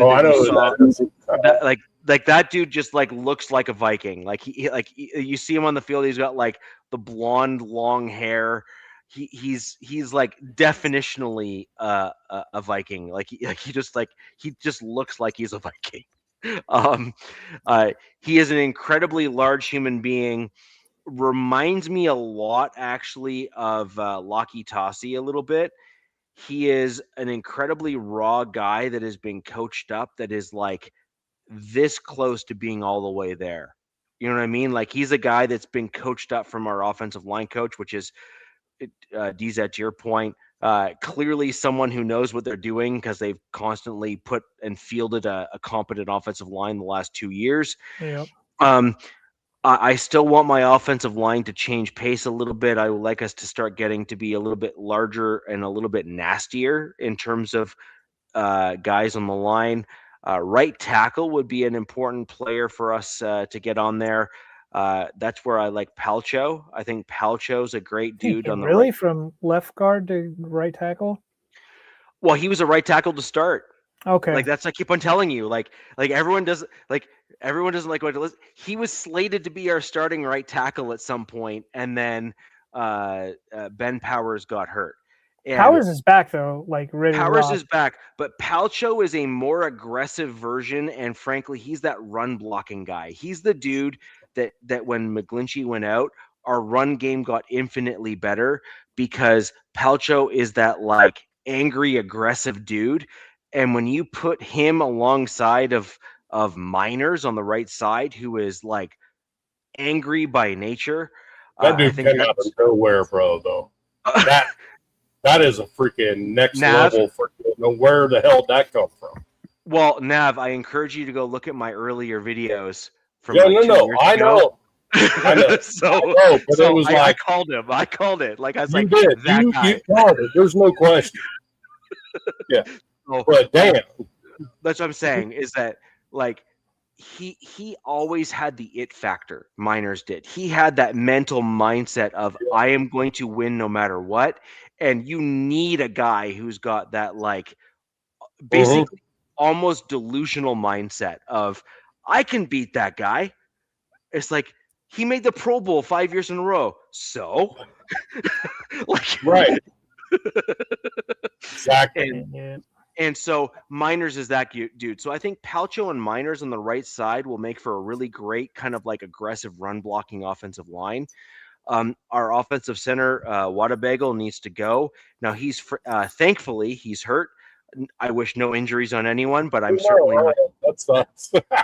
Yeah. Oh no. Oh my God, that's terrible. Yes. Oh no. And Forsyth, you saw an immediate improvement in the run blocking game. That's where his strength is in the run blocking. Wadabagel's strength is the pass pro, whereas Forsyth's strength is the run blocking. That game for a minute there, Richie, was like Charger got hurt, Bronco got hurt, Charger got hurt, Bronco got hurt. It was like they were going back and forth with injuries. Yeah. And I think a lot of that, some of those could have been like legit injuries, but I think a lot of it is like, okay, this is a meaningless game essentially. Well, I don't want to say that, but they're like, yeah, I'm done. Some guy landed on me too hard. Like I want out. Oh no, a hangnail. Hey, go sit on the bench. Bring in the other guy. Yep. And that was basically the long and the short of it, right? But the other thing is I think that Powers is probably going to be moved off of next year, and I think we're going to start looking for another kind of animal on the left guard side there to replace Powers. Bowles, I have heard, is better. He's recovered, or at least recovering, so that's good. And then a few other things that I just want to make note of. Corinne Reed is back. You've heard me talk about him on the show. Also, Jordan, the other inside linebacker for my team. That's first name, not last name. These guys here are going to become pretty important players for the Denver Broncos going forward. They are both undrafted free agents. And both of them, I promise you, will be back as rotational starters at the inside linebacker next year for my Denver Broncos. They played very well, and they are very good tacklers. And so Jordan Turner is the other inside backer there. The Denver Broncos have a very good scouting department when it comes to kind of that back portion of the roster, finding gems that were overlooked by other teams in the draft process. And I believe that they work on that recruitment process and they treat that very seriously. What was the other piece there? as much as I hate to admit it, I think that we are going to see a much larger role for a guy in Jaleel McLaughlin. But Yeah, I think so too. the only reason why Jaleel McLaughlin is going to start seeing a larger role is because we don't have a larger back that has some elusiveness to him. And that I think is a big gap on my Denver Broncos, if I'm going to be honest with you. Um, we don't have a guy who is similarly built to Murray and Hampton. We don't have a guy who's that like 6'1", 230 guy. We don't have a guy who's in that kind of size and frame range on the Broncos. RJ Harvey has proven that he is a great, like, all-purpose sort of guy, but he is not that run between the tackles kind of guy. He wants to constantly bounce it outside, and he's kind of done a little bit of an FAFO component here in the NFL where he's like, "Oh, these guys are like way better than college. That doesn't work well." And you know what I mean? I It's mean, like, it's kind. I know what you're getting at, but going back to our game, like the two leading rushers for the game were the quarterbacks. yes, Bo Nix and Trey Lance were the leading rushers, and I yeah. would say, both head coaches are probably like, "This isn't acceptable." Essentially, like, Oh, I mean, look, Sean Payton and Harbaugh are like old school. Like they Yeah. come from that old school like lineage of coaching and mental mindset. There is not a hope on this green earth that both of those coaches didn't go back to their running backs coaches and their offensive coaches and everyone else and just like rip a strip off of them. There's just no way. Rip a strip. Yeah, there is no way. Because like you cannot win games in the playoffs with running the ball that poorly. It is not possible. There is no way, no how.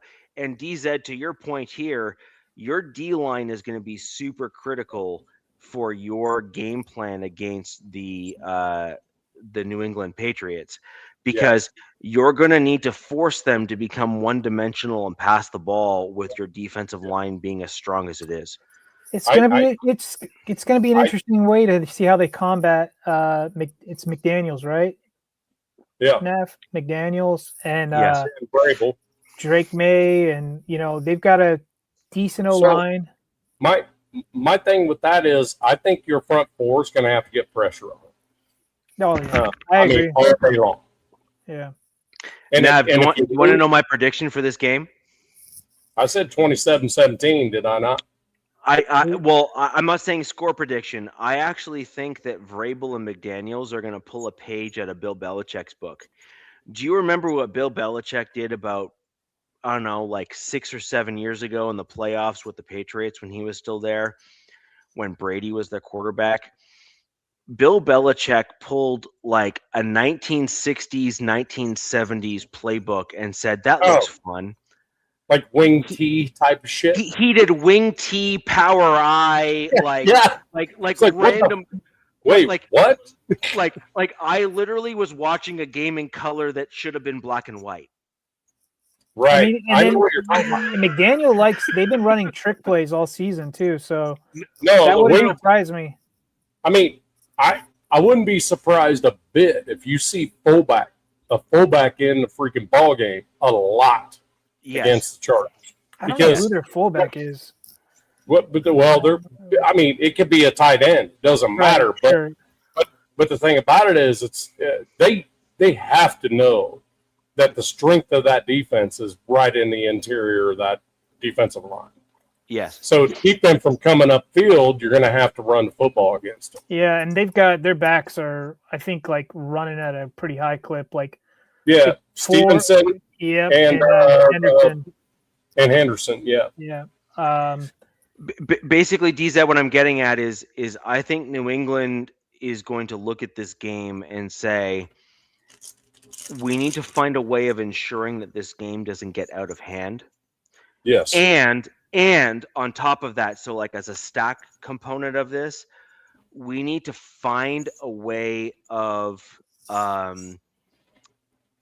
controlling Herbert. And so if we can force a very grinding style, aggressive moving around of the football, like 3 yards of a carry, grinding down the field sort of thing against the Chargers. And by the way, that's a game style that's never worked against the Chargers, but you've also never faced like wing T or power I as a formation against your defense. Like, I'm sorry, you just haven't. And so my whole point here is I could totally see McDaniels having that in his back pocket. I totally see the New England Patriots like pulling that out of like, because let's be honest, Vrabel's an old school kind of coach. McDaniels is an incredibly versatile offensive play caller. He's proven it. Not a great head coach, but like an elite level offensive coordinator. And I don't think that's even disputable. That's not disputable at this point. And so I could use that. Yeah, and I could absolutely see them going into like the old school playbook of like the old Patriots kind of stuff from Bill Belichick days, working on that. Vrabel knows those styles of plays because those existed when he was playing back in the day. And look, I reserve the right to be totally wrong, right? But like part of me is just thinking that they're going to try to pull something in this game because I believe the Chargers are the real deal. Yeah. And I think the Patriots know. They got limitations. Yeah, and I think the Patriots know that they have certain limitations on the field. And frankly, I think once they get past the Chargers, I think they're looking at the other teams after the Chargers as being more difficult opponents. I mean, I can. Sorry. I think they're seeing the other opponents after the Chargers as being easier, like less difficult opponents. I think your defense is way better than they're used to playing, and I think that the next level of the game is they see as better opponents to face. And that's a great point you make there because, like I said, I think it's important that the Chargers front four get upfield to Drake May to interrupt that stuff. And they don't have to. No, and I 100% agree. But here's the thing, though. The Patriots need to. What Richie's talking about is the Patriots need to freaking identify that that's happening immediately, and deploy a freaking a strike back to it pretty much immediately. What I've seen from Drake May is one of the kind of, I guess you could say, pros that he holds onto the ball so long is that he'll keep backing up, when he's got pressure, and he'll wait for like that tight end to get underneath or something, and he'll throw it too. Yeah, no, he's a fantastic thrower, especially for a second year. No, Bayou Raider, yes, it's a huge concern. Another thing is May is the third quarterback leading like running quarterback. I think like Herbert's 2 and 1. I forget who that is. So Drake will use his legs as well. He's incredibly athletic kid. Now we'll see, like, are the lights going to be too bright? We've seen it where the lights were too bright for Justin his first 2 playoff games. Yep. Mind you, those are different teams, different things, different everything. I don't think that's a thing for him anymore. I think he's every game's what it is for Justin Herbert. Yeah, I mean, he talked today. He showed that this year for the first time. He's been carrying this offense on his back. I'll say that. He's stiff arming dudes with a freaking broken hand. Yeah, I mean, he's trying to do everything he can to get his team into a winning position. Now, something one of the Patriots analysis guys said is he's like, the Chargers play just YOLO ball, and I was like, what? And then I kind of went, oh, you know what? This is probably right, because nothing that Greg has wanted to do, Greg Roman, the OC, has kind of really come to fruition these last 2 years. And it has to do with offensive line. So there's that. That being said, this is gonna be a fun, interesting game. It's playoffs. everybody it ticks up a little bit, aggression. Yep. I don't want to see dumb penalties. I really don't want to see dumb penalties. Like that will really kill it. I want to see them let these guys play. And the fact that they don't have that stout of a pass rush, I don't want them to all of a sudden, become the freaking, the second coming of the 85 Bears, going against this offensive line. I hope this offensive line can hold up just enough and do their job in the playoffs. But we've got, 17 weeks of proof that they really haven't. So, yeah, it's going to be And oh, by the way, Dicker the kicker needs to make fucking kicks he's supposed to. Oh, dude, that was I'm such just saying. BS. Him and our punter, man, like I felt like they had alternative motives, like the script was in. I was sitting there. like, This game was 19-3 for one reason only. The Chargers could not capitalize on anything, and they gave it back to the Broncos at the most inopportune time the entire game. Well, I was watching the Texans now. Texans. Yeah. That was just like, what are you doing? Yep. Let's just fundamentally freaking play a game, and then we went. That's all I've said about the Raiders. I mean, on some of the close losses. There's another it was thing kind of is, like, let's just fundamentally play the game correctly, and then we win those balls. One of the things the Chargers defense has been kind of striving on is they're the only defense that finished with more interceptions than touchdowns allowed. Yes. Out of all defenses in the league, which is impressive. Right. But this Patriots team has been they're pretty good with ball control. They don't give up the ball a lot. Right. Their running backs did have a fumbling issue kind of earlier in the season. I think they've cleaned it up some. So this is really going to be a chess game. Oh, and then Fishing Master. So the weather keeps changing. I keep monitoring it. It looks like it's going to be raining, and then the rain's going to stop. Now, look, like I said, this is Wednesday. We still have days to go, and the weather changes, on a dime, especially if you're on the East Coast. So it's probably going to be 30 degrees with like 70%, 80% humidity. So it's going to be that bone chilling cold. Nice. Cold. I like it. So guys are probably, now if it doesn't rain during the game, guys can wear sticky gloves. And if it is raining during the game, they're going to have to wear their leather-based gloves.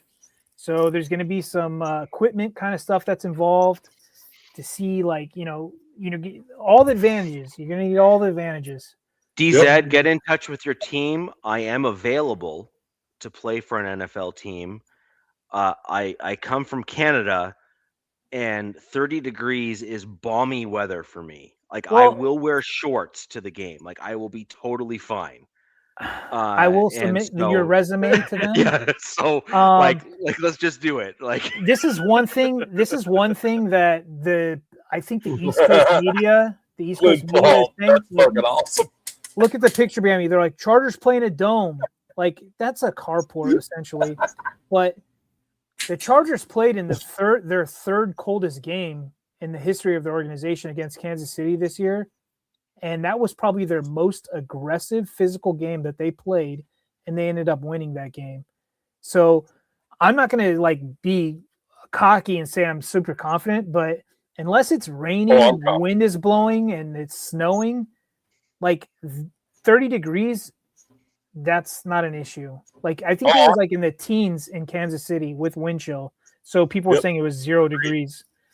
Yeah, you're right. And right now, I'm giving that edge to the Patriots, rightfully so. They've been on fire running. I think Hampton's gonna freaking get nice little freaking shoot up in his ankles, man. He's gonna freaking hot. My argument here, DZ, is that I don't believe the Patriots have played a running defense quite like the Chargers this year. They have not. And I I really do think that it's important that those Patriots fanalists as well as analysts in general, they need to actually assess the folks that they're going up against. Like this is the problem I have with all of these cable network shows and all this other crap, which is they don't truly analyze the games. They just have like talking points that they like to regurgitate, and it's frankly it's getting trash. But even on the online podcast world, which they basically have free reign to actually be objective, but like 3/4 of them just choose not to, which is you need to look at the Chargers defensive line. Your defensive line has been exceptional this year. And Yeah. Jesse Minter has been exceptional as a defensive coach this year. And I think that too many people are overlooking the Chargers because the Broncos have had a resurgence as a team, and they've won 14 games. And look, that's no small feat. I don't care what team you are. 14 Not wins is I don't like care. 14 Even games is incredible, right? But even the like, Patriots winning 14 games, I'm like, I don't care if they had the easy. It's hard to win this league. So at the right, same time, I'm like, hats off, brothers. Like that's right. awesome. But at the end of the day, you need to assess the opponents that you've gone up against. And the Broncos have actually gone up against a bunch of winning teams and Yeah, won. that's true. And won. We beat the Texans. We beat the Eagles. Like we beat some like actually like really good teams as the Denver Broncos. And the Chargers have also beat some really good teams. Like the Broncos, we're 14-3, and one of our losses is the Chargers, as an example. And the Chargers have beat some of these other teams as well. Now you've lost to some of those teams as well. But at the end of the day, your team has gone against much better opponents than the Patriots have, and you're not that far behind them in terms of your win total. I mean, I think the argument, like, I think I heard one of their guys was talking about like, oh, like kind of like to go against what you just said.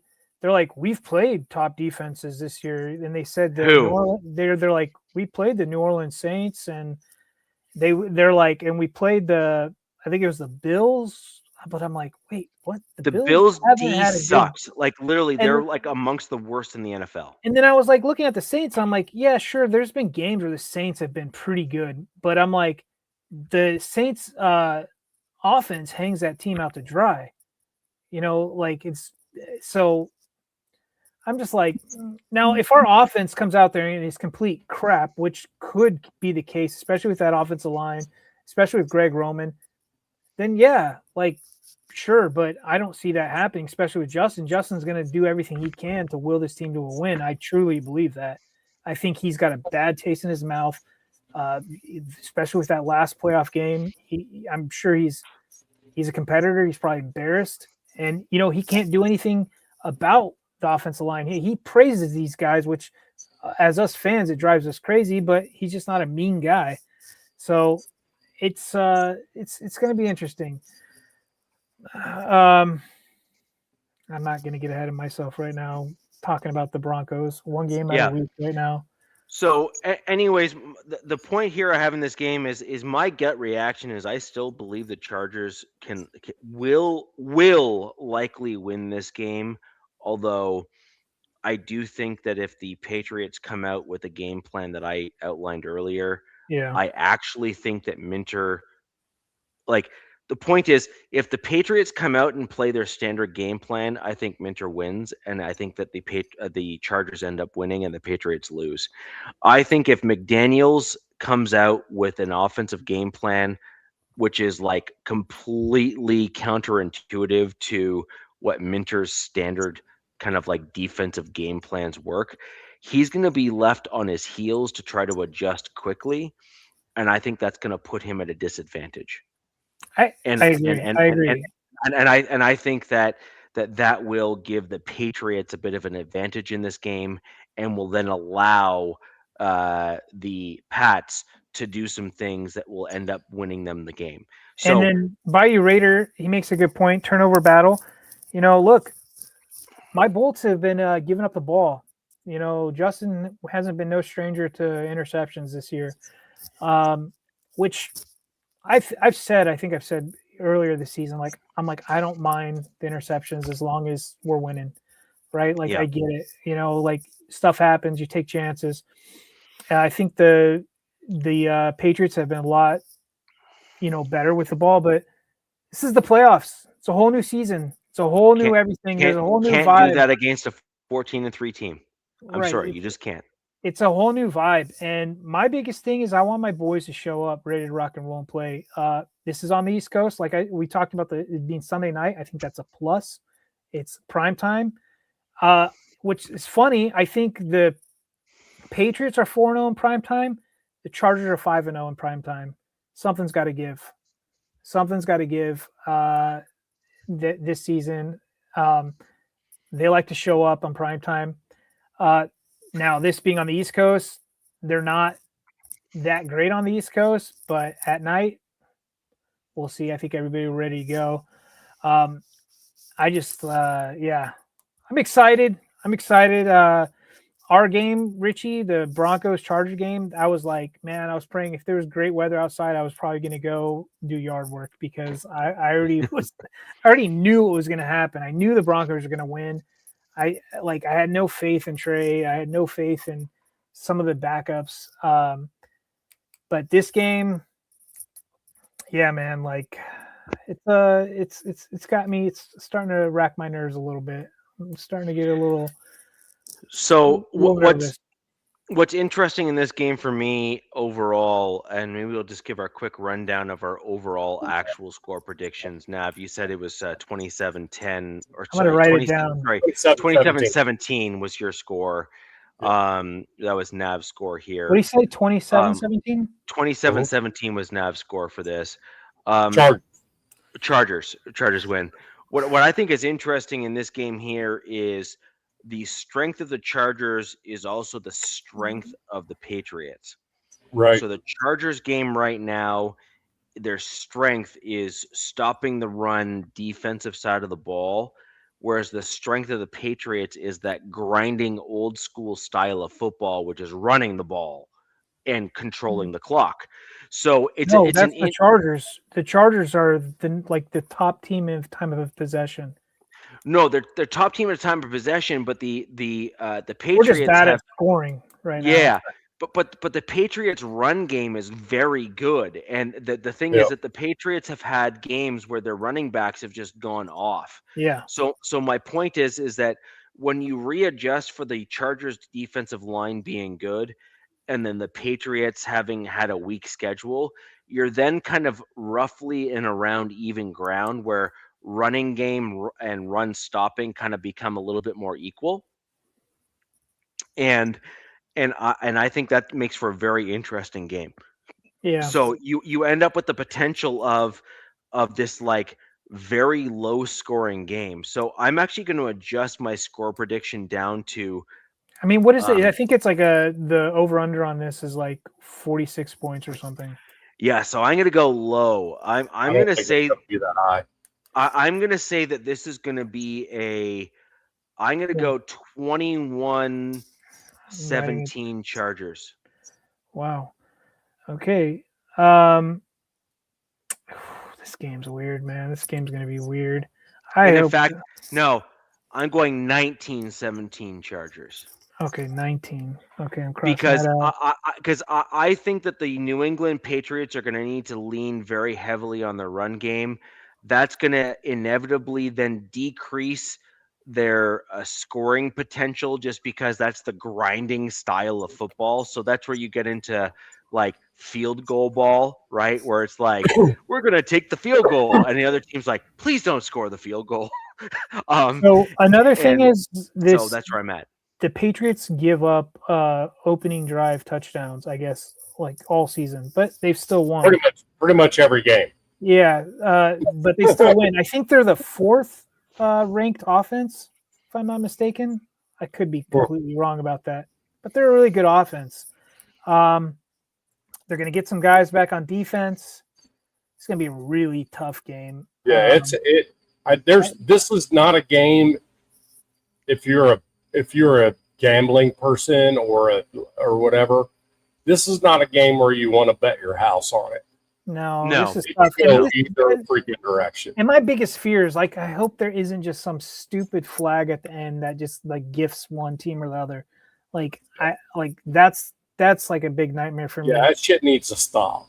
I mean, look, he's got Fishing Master talking about Diggs going off. Like, I could see Diggs having himself a game, but I also could see Hunter Henry having a game. I could see freaking Stevenson having a game. Yeah, I could see all.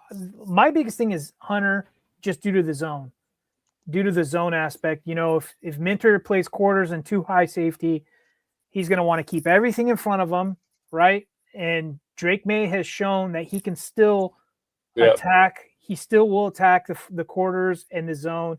He'll still try to go deep. That's where Diggs comes into the scenario. Yeah. But where I see it is the Chargers have been weakest against tight ends this whole season. We're good against wide receivers and running backs, and we're weakest against tight ends and weakest against running quarterbacks. May can run, and Hunter Henry, and they even have Austin Hooper.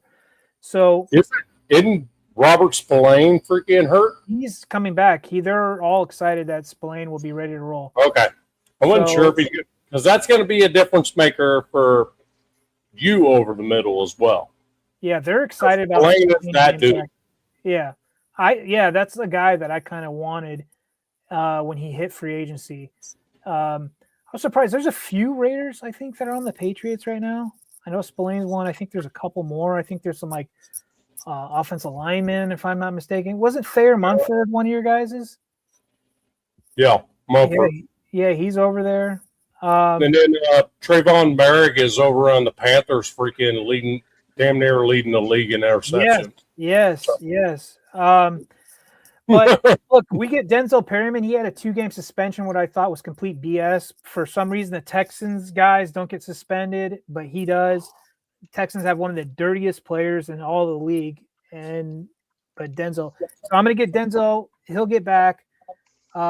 Looks like the defense should be primarily healthy. Dante Jackson did get like his ankle or knee kind of rolled up on and gets Richie's Broncos. But I don't know. He's fine. He could have went back in the game. Who covers Stephon is going to be interesting. I think it might be Dante Jackson, maybe. I do have a prediction for this game, though. Derwin James is going to have one pick and one forced fumble. Man, that'd be great because that's my Derwin James freaking. This dude's gonna be freaking up for it. He's gonna be freaking jazzed. I'm telling you, dude. Look, there's two guys, Nav. Khalil Mack has never won a playoff game. No. And he's not getting any younger. Like, this is probably it's either this year, and then I've heard about rumors about him going somewhere next year, going back to the Bears. I'm not sure. Isn't this his 10th year? Next year would be his 10th year, wouldn't it? Yeah. Oh, be right back. Okay. So look, they're going to turn up, but I'm sure Vrabel's going to have his guys turned up. It's going to be a chess match. It's going to be who blinks first, who makes a mistake, who does something stupid, who starts taunting. Now, we do have a player, Tier Tart, who I'm a giant fan of. I hope they re-sign him, but he's been doing some dumb things. He's been doing a little extracurricular. He's been kneeing guys. He's been punching guys. He plays ball nasty. He's a nasty deep tackle. Bayou just said something right there I was thinking about too. How do you do max protect without max protect? So this is interesting that he said that because Tucker Fisk was put on IR like a couple weeks ago, but knowing that the playoffs were only like a couple weeks away, it was like a strategic thing. He's back at practice. He's their tight end, fullback, hybrid, extra O-lineman guy. Him coming back will help protection and the run game. Will Dissly's been kind of a little better. Now, our rookie, Gadsden, who I think is going to have a big game, better not be dropping balls because he can equally get over on the middle of the Patriots defense, even with Spillane, even with those guys, but Spillane's probably going to lay the wood against him. So, he can, but is the thing. I'm glad that he's looking like he might be coming back. I think that's extra protection, extra help. But I'm not going to disagree with Bayou Raider about that. So- yeah, Max. So you're so Richie said, what if the Patriots they're not getting anything going on their normal freaking what they're going to do? And Josh McDaniels says, okay, we're going to go I formation. We're gonna just pound the football. Cool, gotcha. So the retort for the Chargers could be if they are just like straight up just cover free the entire time, not letting anybody, or going straight man to man or whatever they may be doing. You go to a 12 personnel, now freak Justin Herbert should be able to stand in there all day long. Yeah. You know what I mean? So I can see for their Patriots, Nav, I can see them. If I were them, I'd be running to the outside. I would be running to the outside. You can gash the Chargers on the outside. A lot of teams can get gashed on the outside. This is one of those games I would never even put $1 on for fear of losing. This is why I'm having trouble even with the score prediction. I just looked at all the matchups and I'm sitting there going, okay, if everybody keeps doing what they've been doing, the Chargers look like the better team on this matchup because the Patriots haven't seen what the Chargers do on either side of the ball. Bayou, I don't think it should. As of right now, the rain should stop. So, but if it's raining during this game, that's gonna suck. It'll probably suck for both teams, to be honest with you. I mean, they'll probably just grind it out running, but and this dude, Thick, you just said right there, 23-20 Pats or 23-20 Chargers. That's right. Flip a coin. So only reason I'm putting 20-20 or 27-17 up there is because I just know that the Patriots offense cannot deal with that freaking type of onslaught as long as Herbert is clean. Yeah. If he's clean, they're fucked unless they make a huge change. Yeah, they'll have Christian Gonzalez. Christian Gonzalez will probably be on QJ if I had to guess. And then they've got some other good guys. To me, this has to be a lad game. Lad McConkey has to be big. You need to get him going. You need to get him involved. He's dynamic. No, I think this is a Keenan Allen game. I think Keenan Allen will have freaking their cornerback one on him all day. Keenan Allen hurt people. They're already calling Keenan Allen washed. I've heard it like 3 different times from the Pats guys. He's washed. He's old. Sure, fine. I get it. Rob Gonzalez will be on freaking Keenan Allen until proved otherwise. Yeah, I mean, there's another guy. We got Trey Harris. I could see him. In there mixed. I like his hands. He's probably the only one that isn't dropping balls really. No, yeah, I agree. Like the fact that they call Keenan Allen washed, I'm like, okay, cool. When we need a third down, like Chargers are one of the best teams on 3rd and 4th down. One of the top teams in the league on 3rd and 4th down, and it's actually currently ranked 6th in the NFL. And that has to do with Keenan Allen. Sorry, DZ, what was your score prediction for your game? Dude, I just said it's a hard time. I kind of like what is it, Vichin? I kind of like 23-20. Yeah, really old school.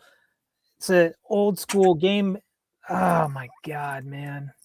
I can't pick. I look. You know who I'm rooting for. Obviously, I want them to win. Like that's my deal. I'm not going to pick the Patriots to knock us out, but I wouldn't be surprised. We're playing at home, Foxborough, Sunday Night Football. Drake May, the leading MVP. All that stuff. But that's Stafford.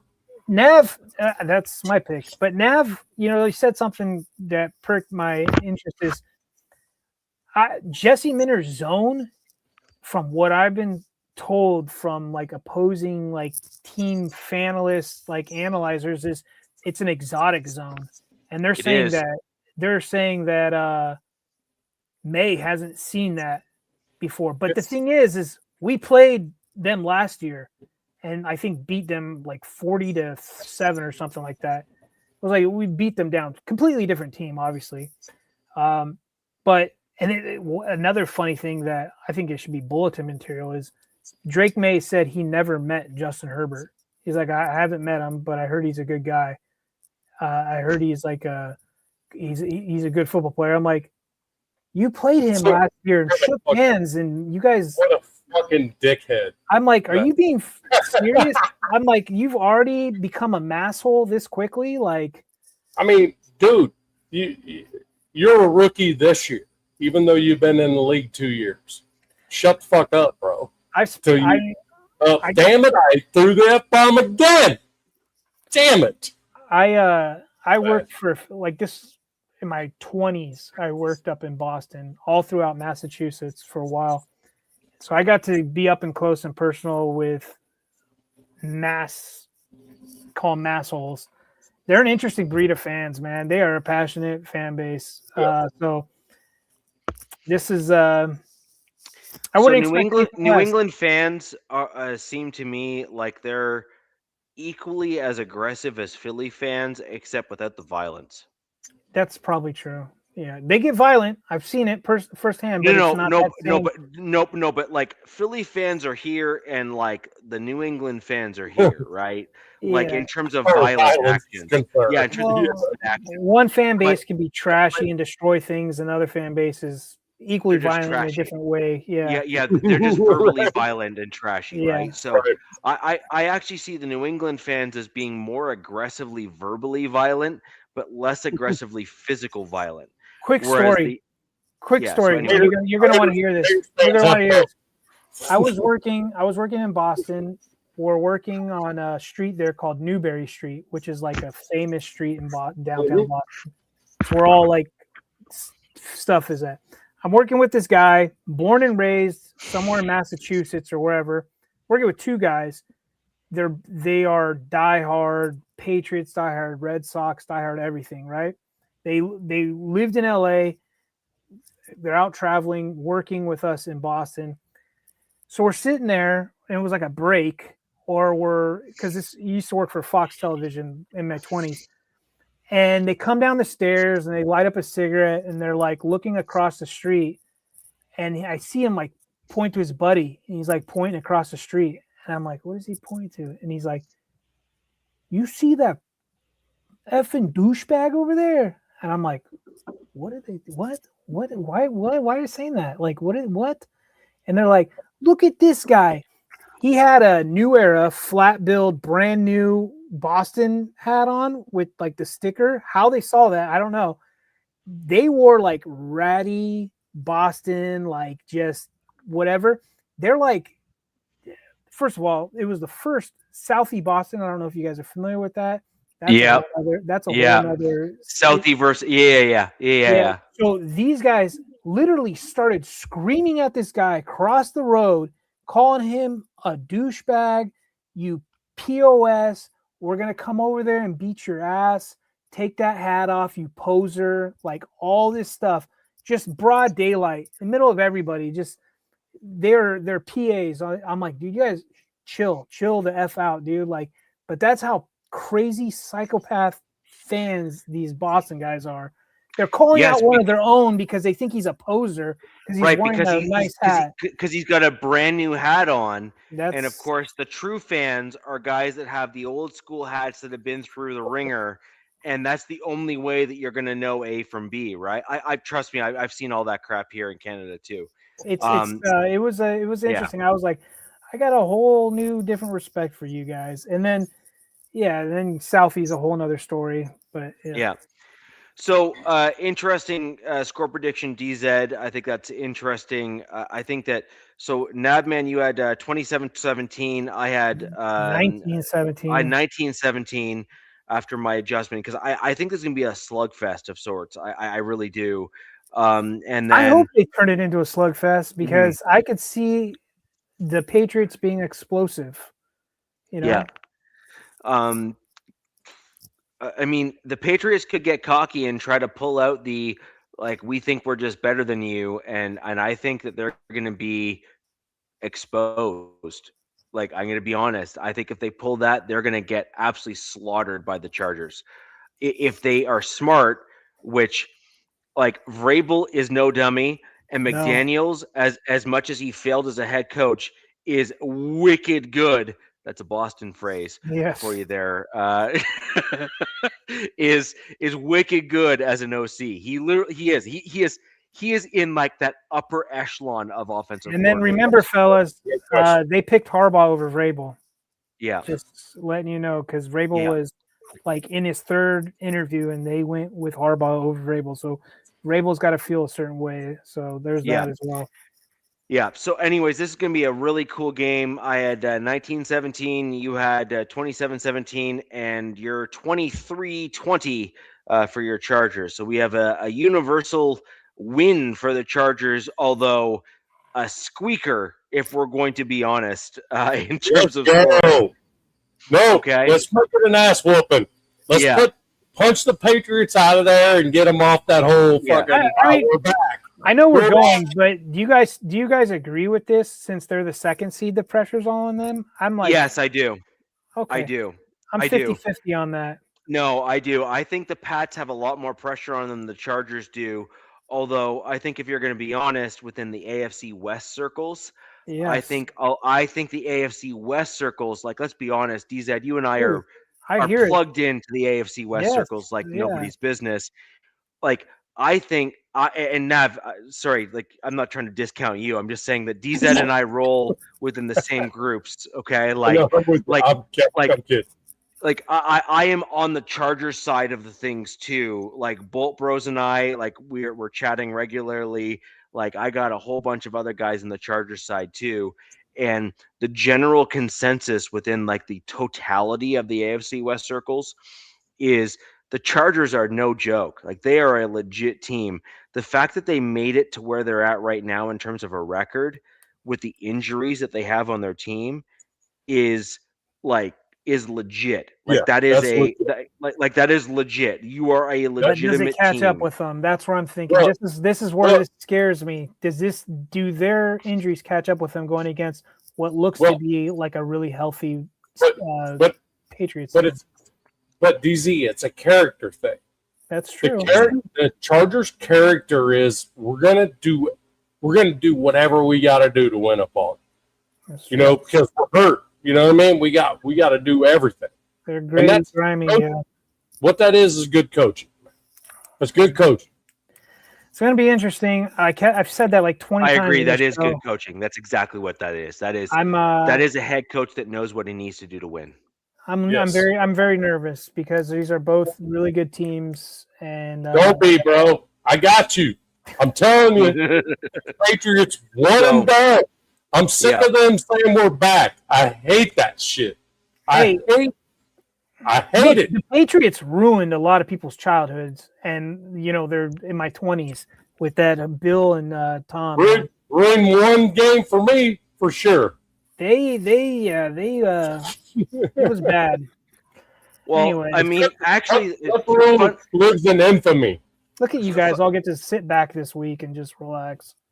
Funnily enough, it was actually a Pats game. As I've said a couple times on the show now, or in my other shows as well, it was actually a Pats game that turned me into a Broncos fan.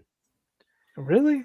Yeah. So, one of my exes was a Patriots fan, and we can forgive her for that, I suppose. And so we went to like a massive sports bar there in kind of closer to Toronto for where I live here. We drove into kind of the big city. They had this like massive wall that was like just a huge, like basically a movie theater in a bar, where a sports bar, and they had it was the AFC game, I think, where it was between the the Patriots rather, and the Broncos. And it was like, this is a while ago now. This is like, we're talking like well over 10 years ago now. actually probably closer to almost 20 years ago now. And so the Chargers and Broncos were on the big screen, and it was a huge screen there with like the projector screen and the whole bit, and there was, it was great.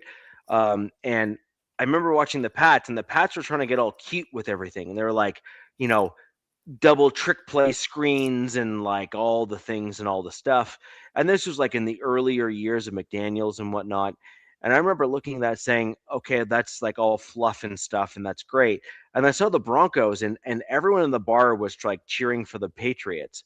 And I'm looking at the Broncos playing, and I'm like, they're kicking the crap out of this other team. I was like the Broncos are beating down the Patriots. Like they are actually the more gritty team out of this. The Patriots may have a few guys that are like really good, and that's fine. And I can concede that part, but the Broncos were actually the better team on the field. They just had a couple guys that were missing that could compete with the Patriots, and they were within a few points of the Patriots in terms of that game. I think it was maybe a 4-point game or a 3-point game, something like that. Either way, it was a fairly close game, and the announcers kept on saying, the Broncos have no business being this close. And it's like, sure they do. They're kicking the crap out of them. You can just see it. Like they're grinding the Patriots down in terms of style. And as a rugby player, grinding is generally the way that you win games in the rugby pitch. So I gravitated towards that style of play. And that's how I became a Broncos fan. Like is that style of play, that like smash mouth, run the football, grind the team down with like aggressive defensive play and that sort of thing. And so to me, that's huge. Like that's a great way of winning football games, because you're playing strategic. You're not playing flash whiz bang kind of, sports. And, yes, my team didn't win that game, but, I became a fan as a result of that. Literally that moment, I was like, I like that team. Who are they? And I started going down that rabbit hole. But anyways, now, man, let's go 10 minutes here and go right into your head coaching stuff. Oh boy. Okay. let me go over here right quick. We should say like, who would you want, and then who do you think? Well, I mean,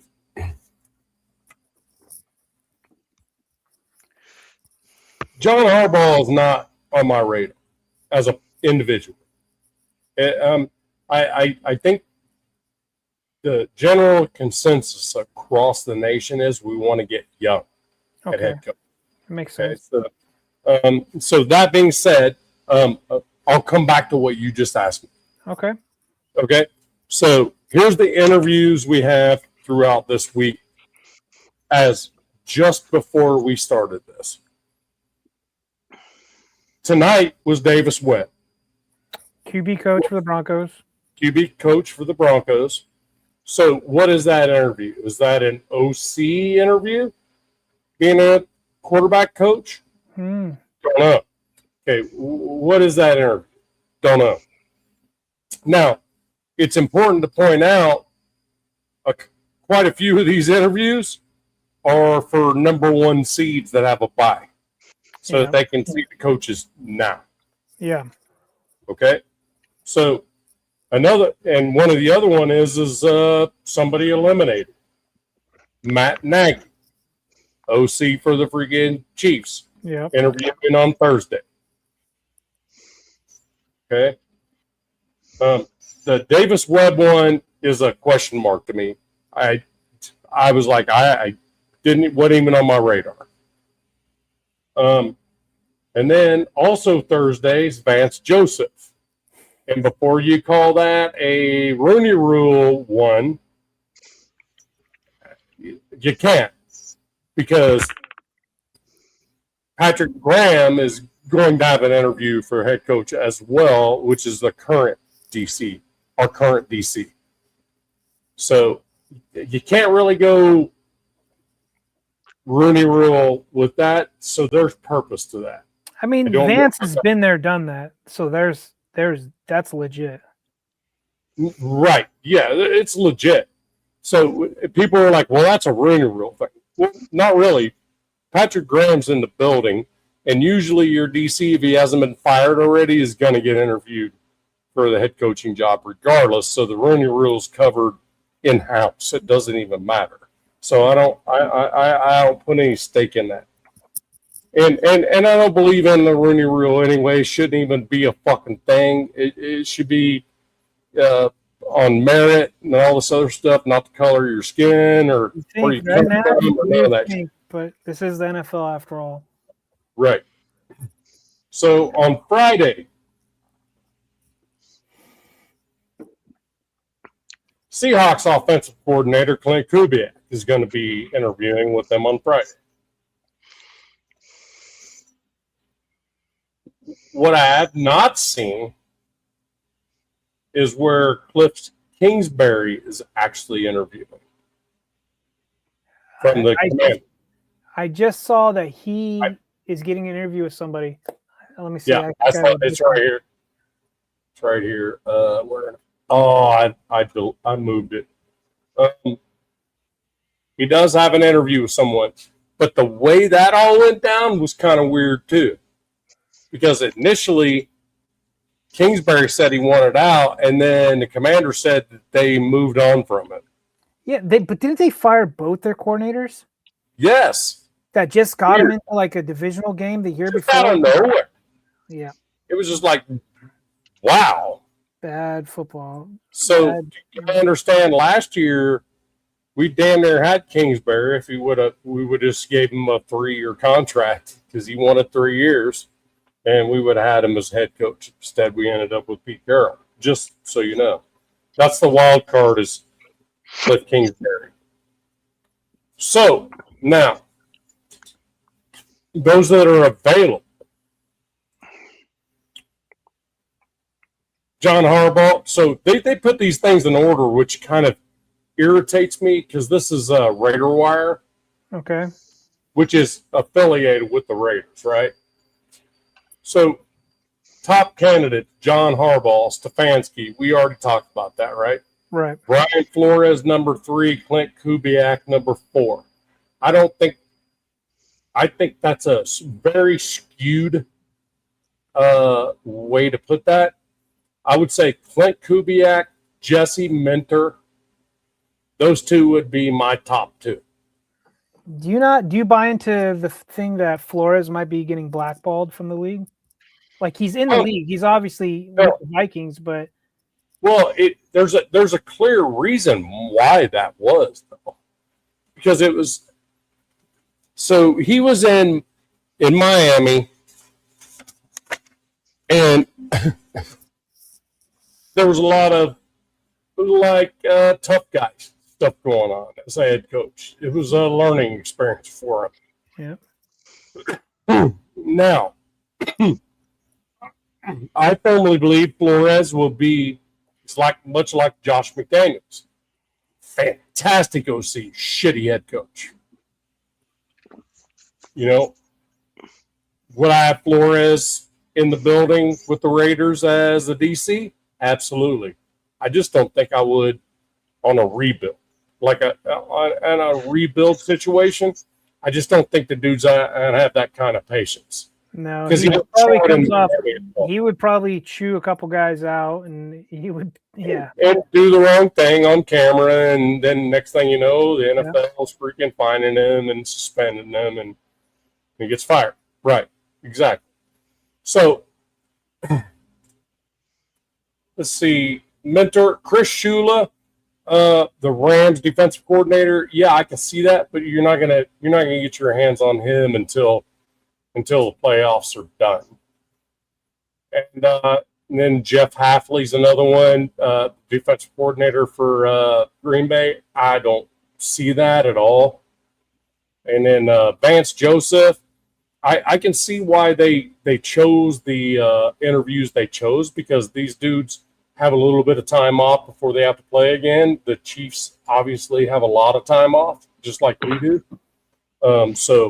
And then Kingsbury was the other one. And that was Fox Sports list right there. All I'm getting from Kingsbury, Nav, is I'm hearing Baltimore. Yeah. I'm hearing there's buzz with Baltimore. And the thing is, I've heard with Baltimore Yeah. is they want to revitalize Lamar. So Well, anybody and can that- do it. Probably Cliff with his offensive scheme. That's true, but he's also tried to be a head coach before. Yeah, He's also going to get Lamar killed, and I mean that He's literally. going to. well, Like, they're Because saying- that's what happened with Kyler too. Yeah. So I'm seeing that he could probably go with a lateral move. People are thinking that he may. just laterally OC somewhere else. There's And- not very many that would do that, but it's pretty obvious he wasn't happy in Washington. And then I could. Otherwise, What he about would Dayball? still be there. Nav, what about Dayball? I don't. I want nothing to do with that dude. Right. Okay. All right. I mean, I get that. He runs old school freaking concepts. Mhm. There's no RPO in his life. I'm not a. He's a quarterback guy, but the thing about it is, here's what it's going to come down to with the Raiders. There were two steps that needed to happen as soon as the season ended, and it happened. One, coaching staff's gone. And now, granted, they're not all gone yet, but they're gonna. Okay. The next one is we have never had a director of football operations.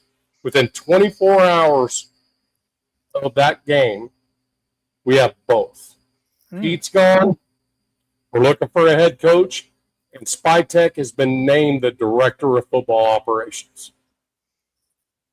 Something I've always screamed, we're the only freaking place in the world that doesn't have a freaking dude that's directly connected to the freaking owner as an operations man.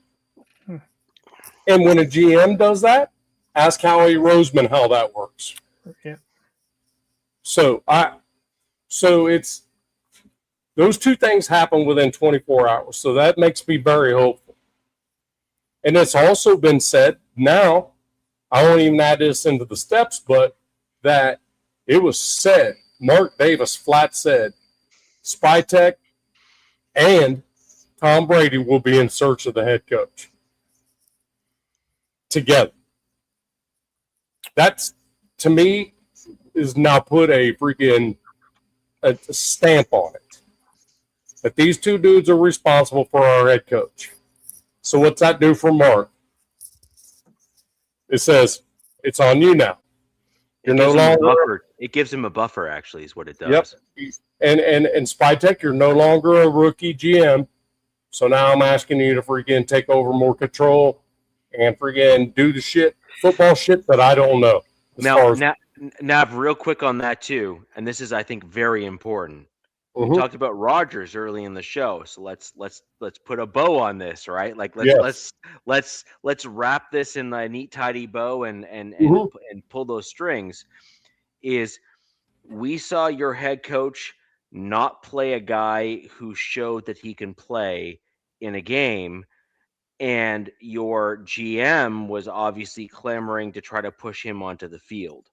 Yeah. So I think what that does for you as a Raiders fan is it should actually give you a tremendous amount of confidence that your GM and director of football operations has a pretty good handle on talent evaluation, amongst other things.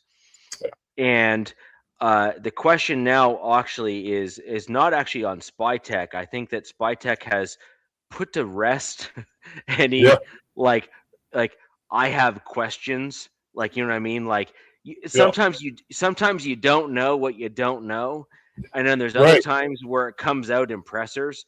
Spytech was saying it without saying it, and I basically got what I needed from that presser.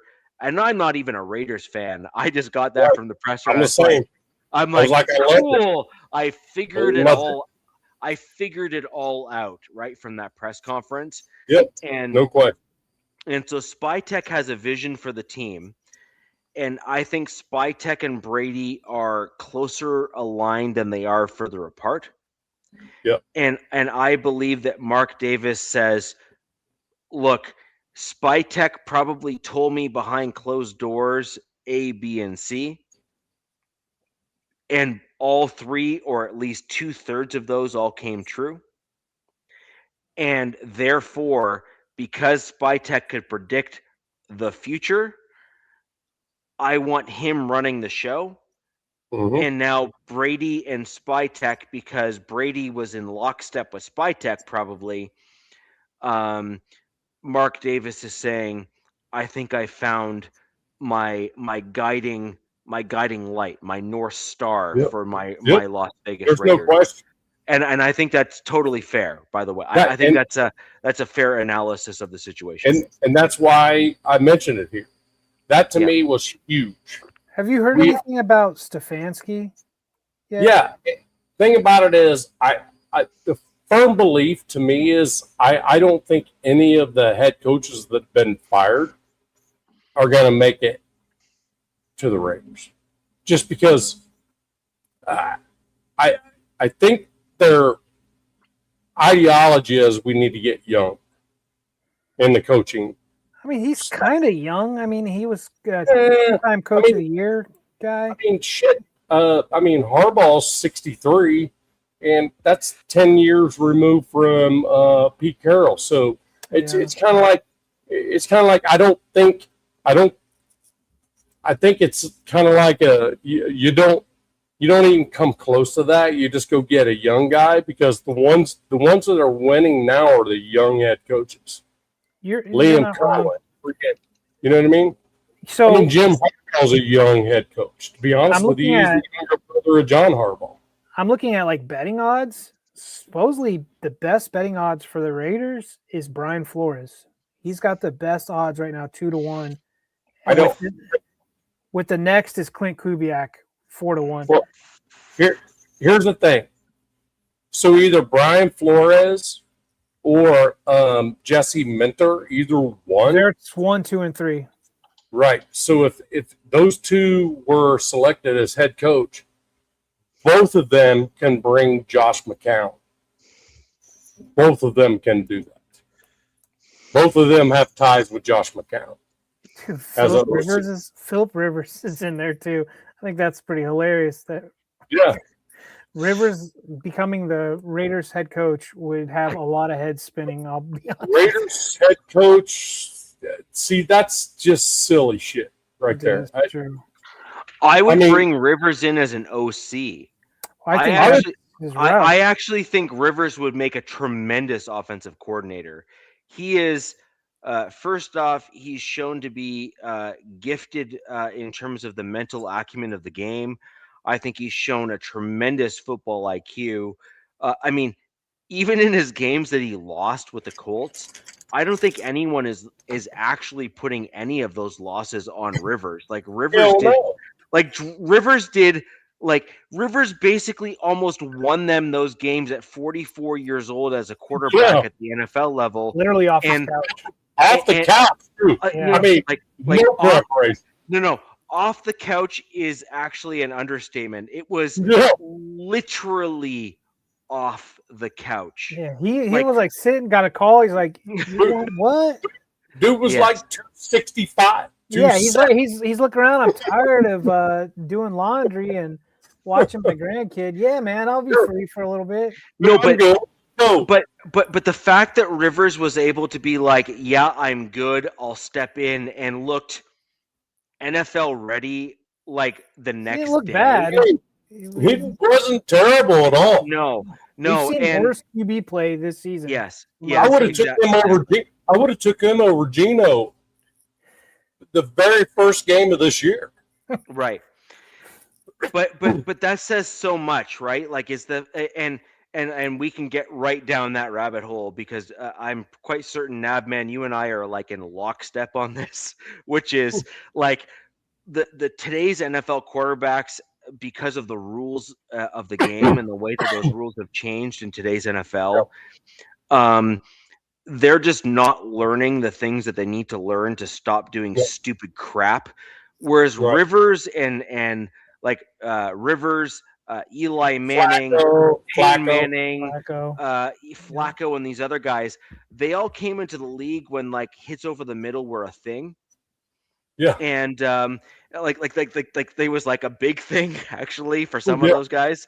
And even Tom Brady, I don't know if you've seen some of his interviews, as much as I hate him as a Patriot, like as a quarterback, and the Puts word out hate some decent content from time to time. like exactly, like I hate him as a New England Patriot, but when you actually hear him speak like on camera, I was like, I hate the fact that I agree with him is my general sentiment for my when I hear him speak. As like I feel dirty the fact that I actually think that he's actually right.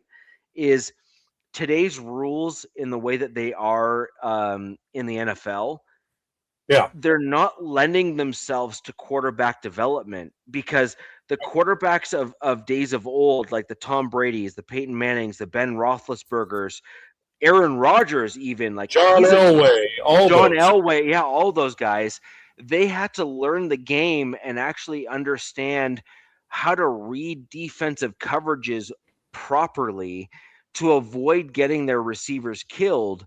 And as a result, they were able to elevate their games to such a level where, I mean, Elway, I think, is probably beyond a point where he could do enough to do enough.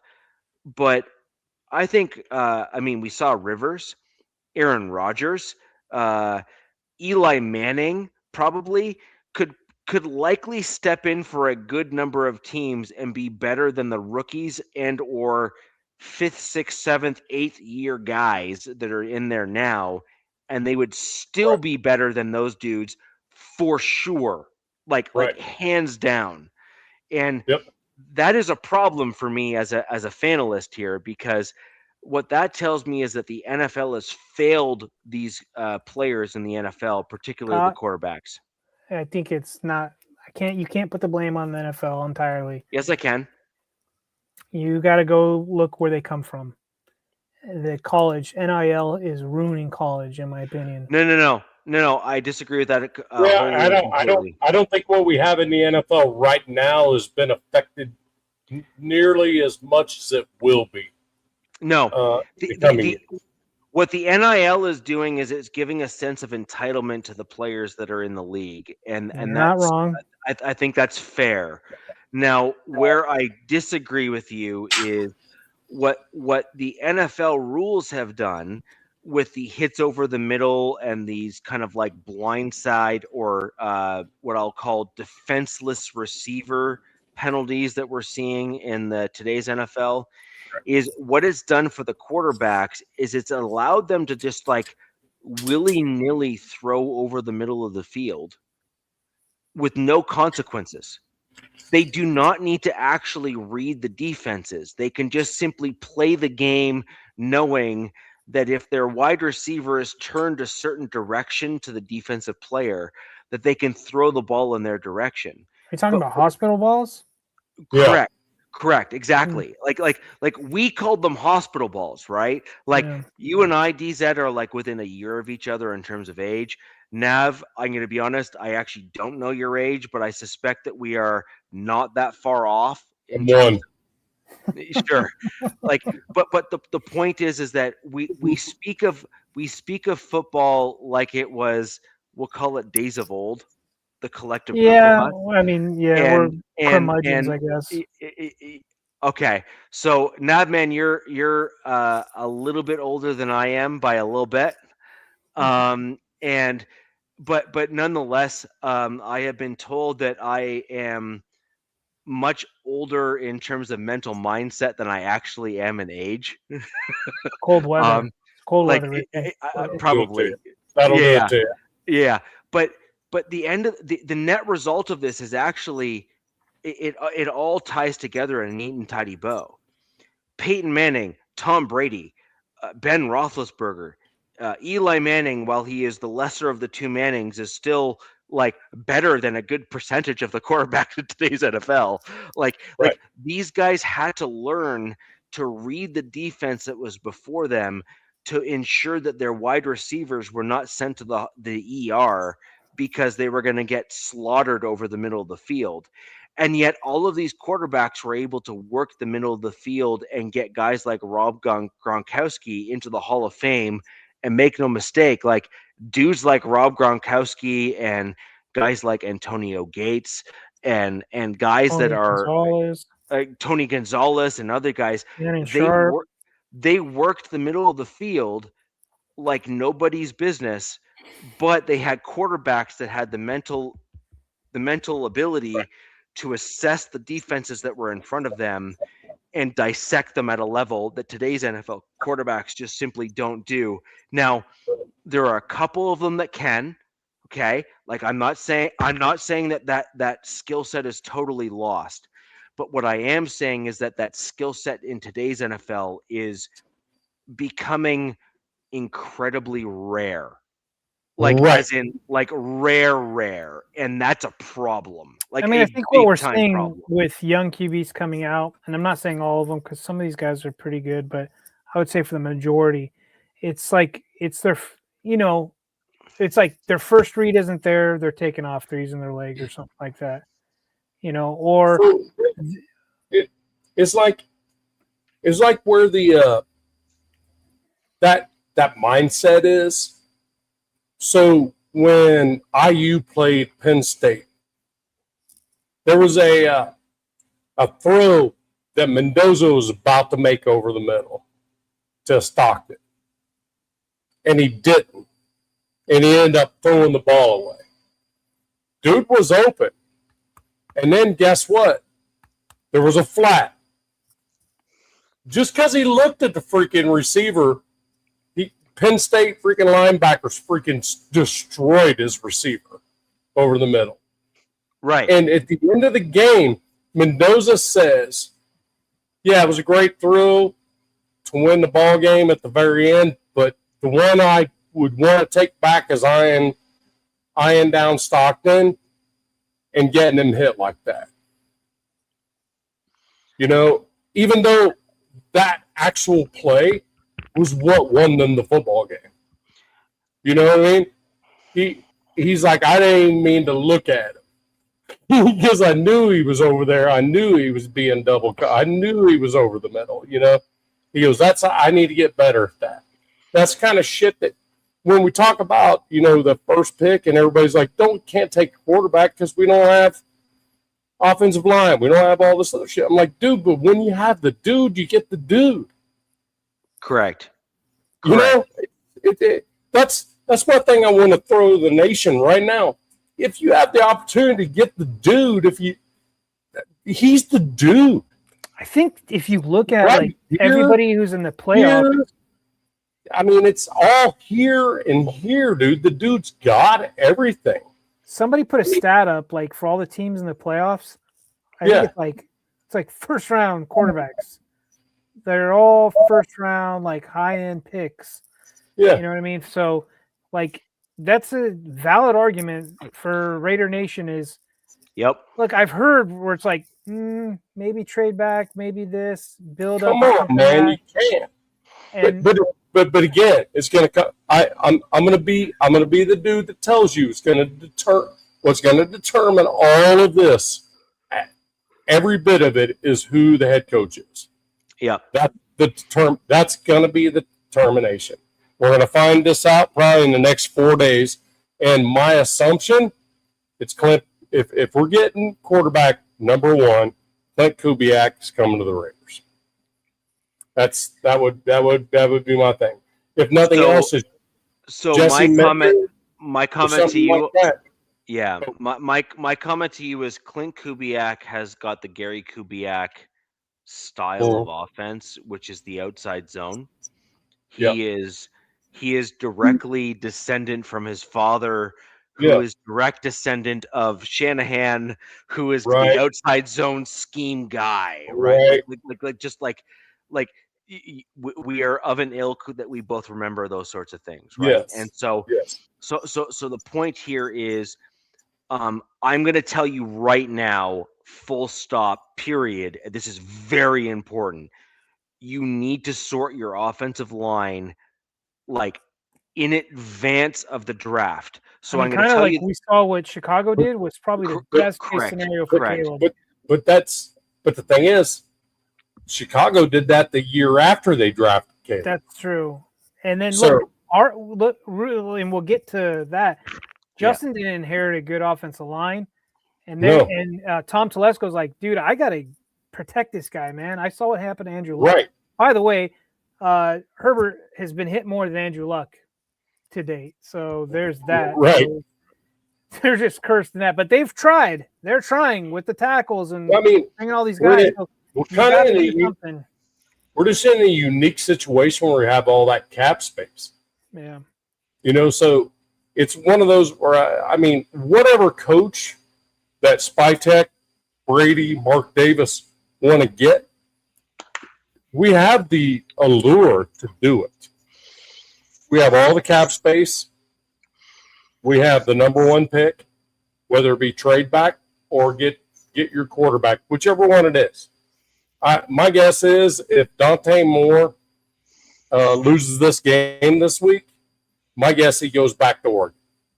If he wins the ball game, I think he comes out in the draft. I firmly believe that he will have more stock in the draft next year than he does this year because there's just not a lot of quarterbacks this year that are going to go in the top 10. I keep hearing next year. I think it's the other way around. I think that Dante Moore, he needs to show that he has the ability to do the thing. Yeah. Except I think that he is going to be a challenge long term in the NFL. I actually see Dante Moore as being a guy kind of like Kyler Murray. Yeah, I think Kyler Murray, except a lot bigger. Sure, you can go that route, but he's still not huge. That's like saying like a dude's a midget, but he's a tall midget, right? Kyler Murray's like what, 5'8"? Doesn't take much. Jeez, yeah. Yeah, but my point here is this though, right? Which is Mendoza's a guy that's got the prototypical size that you want for a quarterback.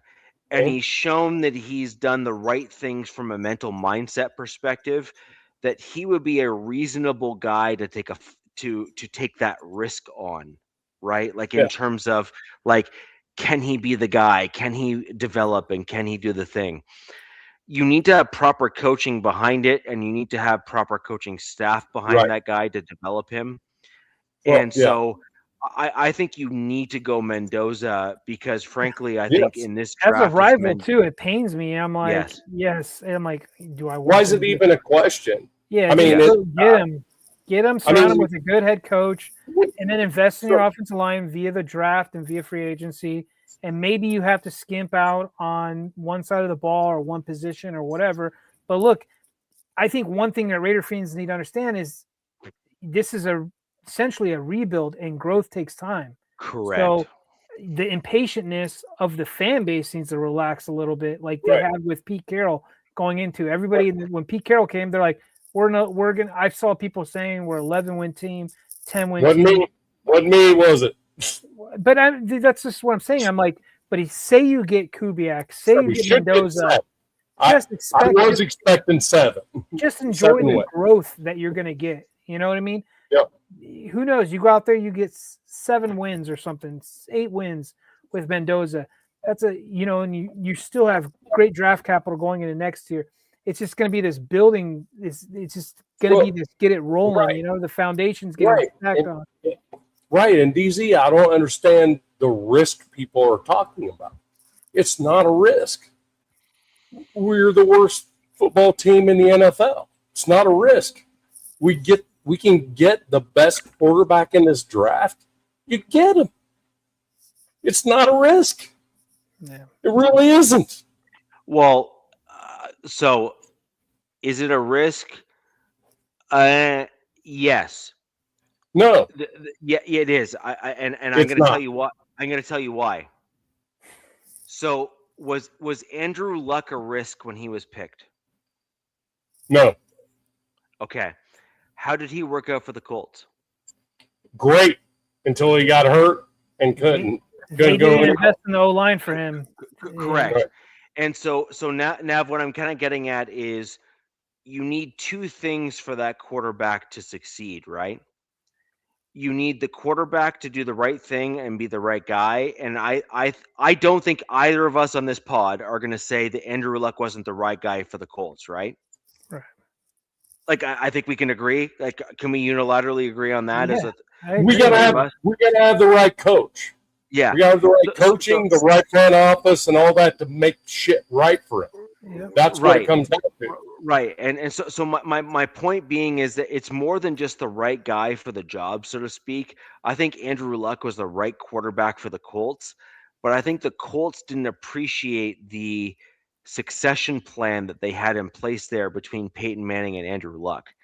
Andrew Luck was a special dude. He was literally like a unicorn that they had at their disposal. Yep. And frankly, they blew it, right? Like, if we're going to be honest, they completely blew it as a franchise with Andrew Luck. And as much as it pains me to say this out loud, and it's tough, I'll do my best to get it out, but my thoughts are what they are. I want the Raiders to actually be competitive within the division, because I truly think with where the coaching is within the AFC West, with the talent that we have in the AFC West, that we could honestly and truly be where we thought we would be at this season for the next 3 to 4 seasons at least, with our coaching staff and the talent that we have here, that we will literally have the last in our division be probably better than most playoff teams, even if they don't make it. Right, you know what I mean? That's what we expected this year, to be honest with you. Right. Yeah. And so my point here is that you need an offensive vision, you need a defensive vision, and you need the right personnel to keep your quarterback safe and secure. So am I saying that you're going to tank right away? No. Am I saying that it's not going to have an immediate bump? No, I think that once you get the right dude in place, that you immediately go up 2 to 3 games or 4 games as a win total, simply because that quarterback immediately gives your team a bump, because they're just that damn good. Like, it's just a simple fact. Like, they're just better. You know what I mean? Yeah. But the point being is that your organization, like as a whole, needs to progress forward with that quarterback. So like Arizona is actually a good example of this. Kyler Murray was actually a very good quarterback coming out of college and could have been a much better than he actually was. But Arizona is actually a trash organization, and there's a reason why Vance Joseph moved on from them as fast as he did. Right. They're equal to the Jets as far as and so they destroy young players. Right. And so you want to make sure that your team doesn't fall into that category. And Richie, I don't have any control over that. All I'm trying to tell you is that if you have the opportunity to get the dude, you get the dude, and then you spend that $100 million plus that we have to protect the fucking guy. Yeah. Then you worry about the defense afterwards. You worry about defense afterwards. Look, Nav, my point here is this, is that AOC showed I understand your point. I get your point. Don't treat him like Andrew Luck. Got it. Yeah. No, but AOC was originally seen as a guy that had legit potential within your team. And frankly, I certainly didn't hear that sentiment within other segments of your fan base, if I'm going to be honest. Oh, no. It's because it's the best thing we have. No, and that's totally fair. I'm not saying that I assessed AOC in the same regard as other members of your fan base did. Right. I'm saying that members of Raiders Nation assessed AOC as a potential franchise quarterback. Like, they looked at him and said, like, he can be the guy. And the point being is, I think Mendoza can be a franchise quarterback. Now, the question is, can your franchise elevate to allow him to become the franchise quarterback? I can't answer that question. Yeah. But I'm saying, when you have the opportunity to get the dude, hopefully the franchise can. Right. And you can't not get him. I agree. And as an example, the Chargers are this close to elevating their franchise to being worthy of Herbert. Mm-hmm. Like they're this close. Like right there. You know what I mean? We're about to find out how close. Yeah. Yeah. And that's what I'm saying. And I think that's a good Wish we didn't have the exit worst to the F and O show. line in the whole league. That'd be great. No, but Hey. I think that's a great exit for the show as we go Hey, on and looking. Go ahead. Chargers, man. Go Chargers. It sounds like Arnold Schwarzenegger right there. Let's go. Yeah. Go Chargers. Go Chargers. Go Chargers, go. Yeah. Hey, Yeah, man. first Patriots, I want nothing more than a one-game exit from them. Come on, DZ. Talk them up. Let's go. Dude, if I could, I would be there. I would be in Foxborough right now. Like, So I'm actually torn on that one because the Patriots have had one of the biggest single turnarounds of any team ever. Mm-hmm. Like ever. And I'm not sure I really want them getting a great draft pick because my concern with them is under Vrabel's leadership, I am legitimately concerned with their long-term success because I think they can be a problem for a foreseeable future. Yeah, and I want nothing more than for them to have crappy drafts going. And I forward. joke about Drake May calling him Timu 10, but I think he's great. I think he's fantastic.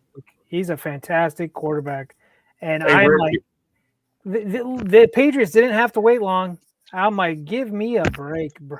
But you know, Richie, I'm not sure that's the single best turnaround ever. Last year, the Commanders was pretty epic. Yeah, and look what happened. Good point. Just saying. Yeah, but the difference here, Nav, is the Commanders had a single turnaround under a rookie quarterback. What Drake May has done is in his second year. Drake May's in his second year, right? Yeah. Whereas he was hurt last year. Who? Drake May got hurt last year. No, but my point here is that the Commanders quarterback. So let's look at like all-time great quarterbacks generally speaking, and I'm just going to simply reduce to a single sample size of one for the argument of what I'm trying to make here. And I'm sure others will poke holes. What the argument is, to be honest but look at Peyton Manning. Peyton Manning's rookie season was crap. Yeah. He did not play particularly well. He had 3 years. He's crap. No, but even in his second year, Peyton Manning had a pretty decent win total. Reminds me of Josh Allen, kind of. Right. Yep. And then eventually Peyton Manning turned it around. But what Peyton Manning ended up doing in his second year is he ended up playing much better. He had a pretty decent win total. And he still had some quirks in his game. We'll just leave it at that, right? He had some quirks in his game. Whereas yeah, exactly. Whereas what we saw from Jaden Daniels is Jaden Daniels had a tremendous rookie year, which is like the exact opposite of Peyton Manning. Peyton Manning looked like crap in his rookie year. And then Peyton Manning was like upward trajectory from there, right? Whereas Jaden Daniels had a tremendous rookie year and has like gone way downhill from there. What we've seen from Drake May is, yes, he got hurt, but at the end of the day, his second season, which is like, and I don't want to make this comparison, but I'm very concerned that we're going to see a little bit more of this, is Patrick Mahomes sat for his rookie year and then killed it going forward. Drake May got hurt in his rookie year and is now on a potential like Patrick Mahomes-esque like trajectory here with the situation that he's in. Yeah. And I think that's a fair overall look at the situation, right? It is. I mean, he's literally, him and Matt Stafford are probably, nobody else is even close to them being the MVP. Stats wise, right? Yeah.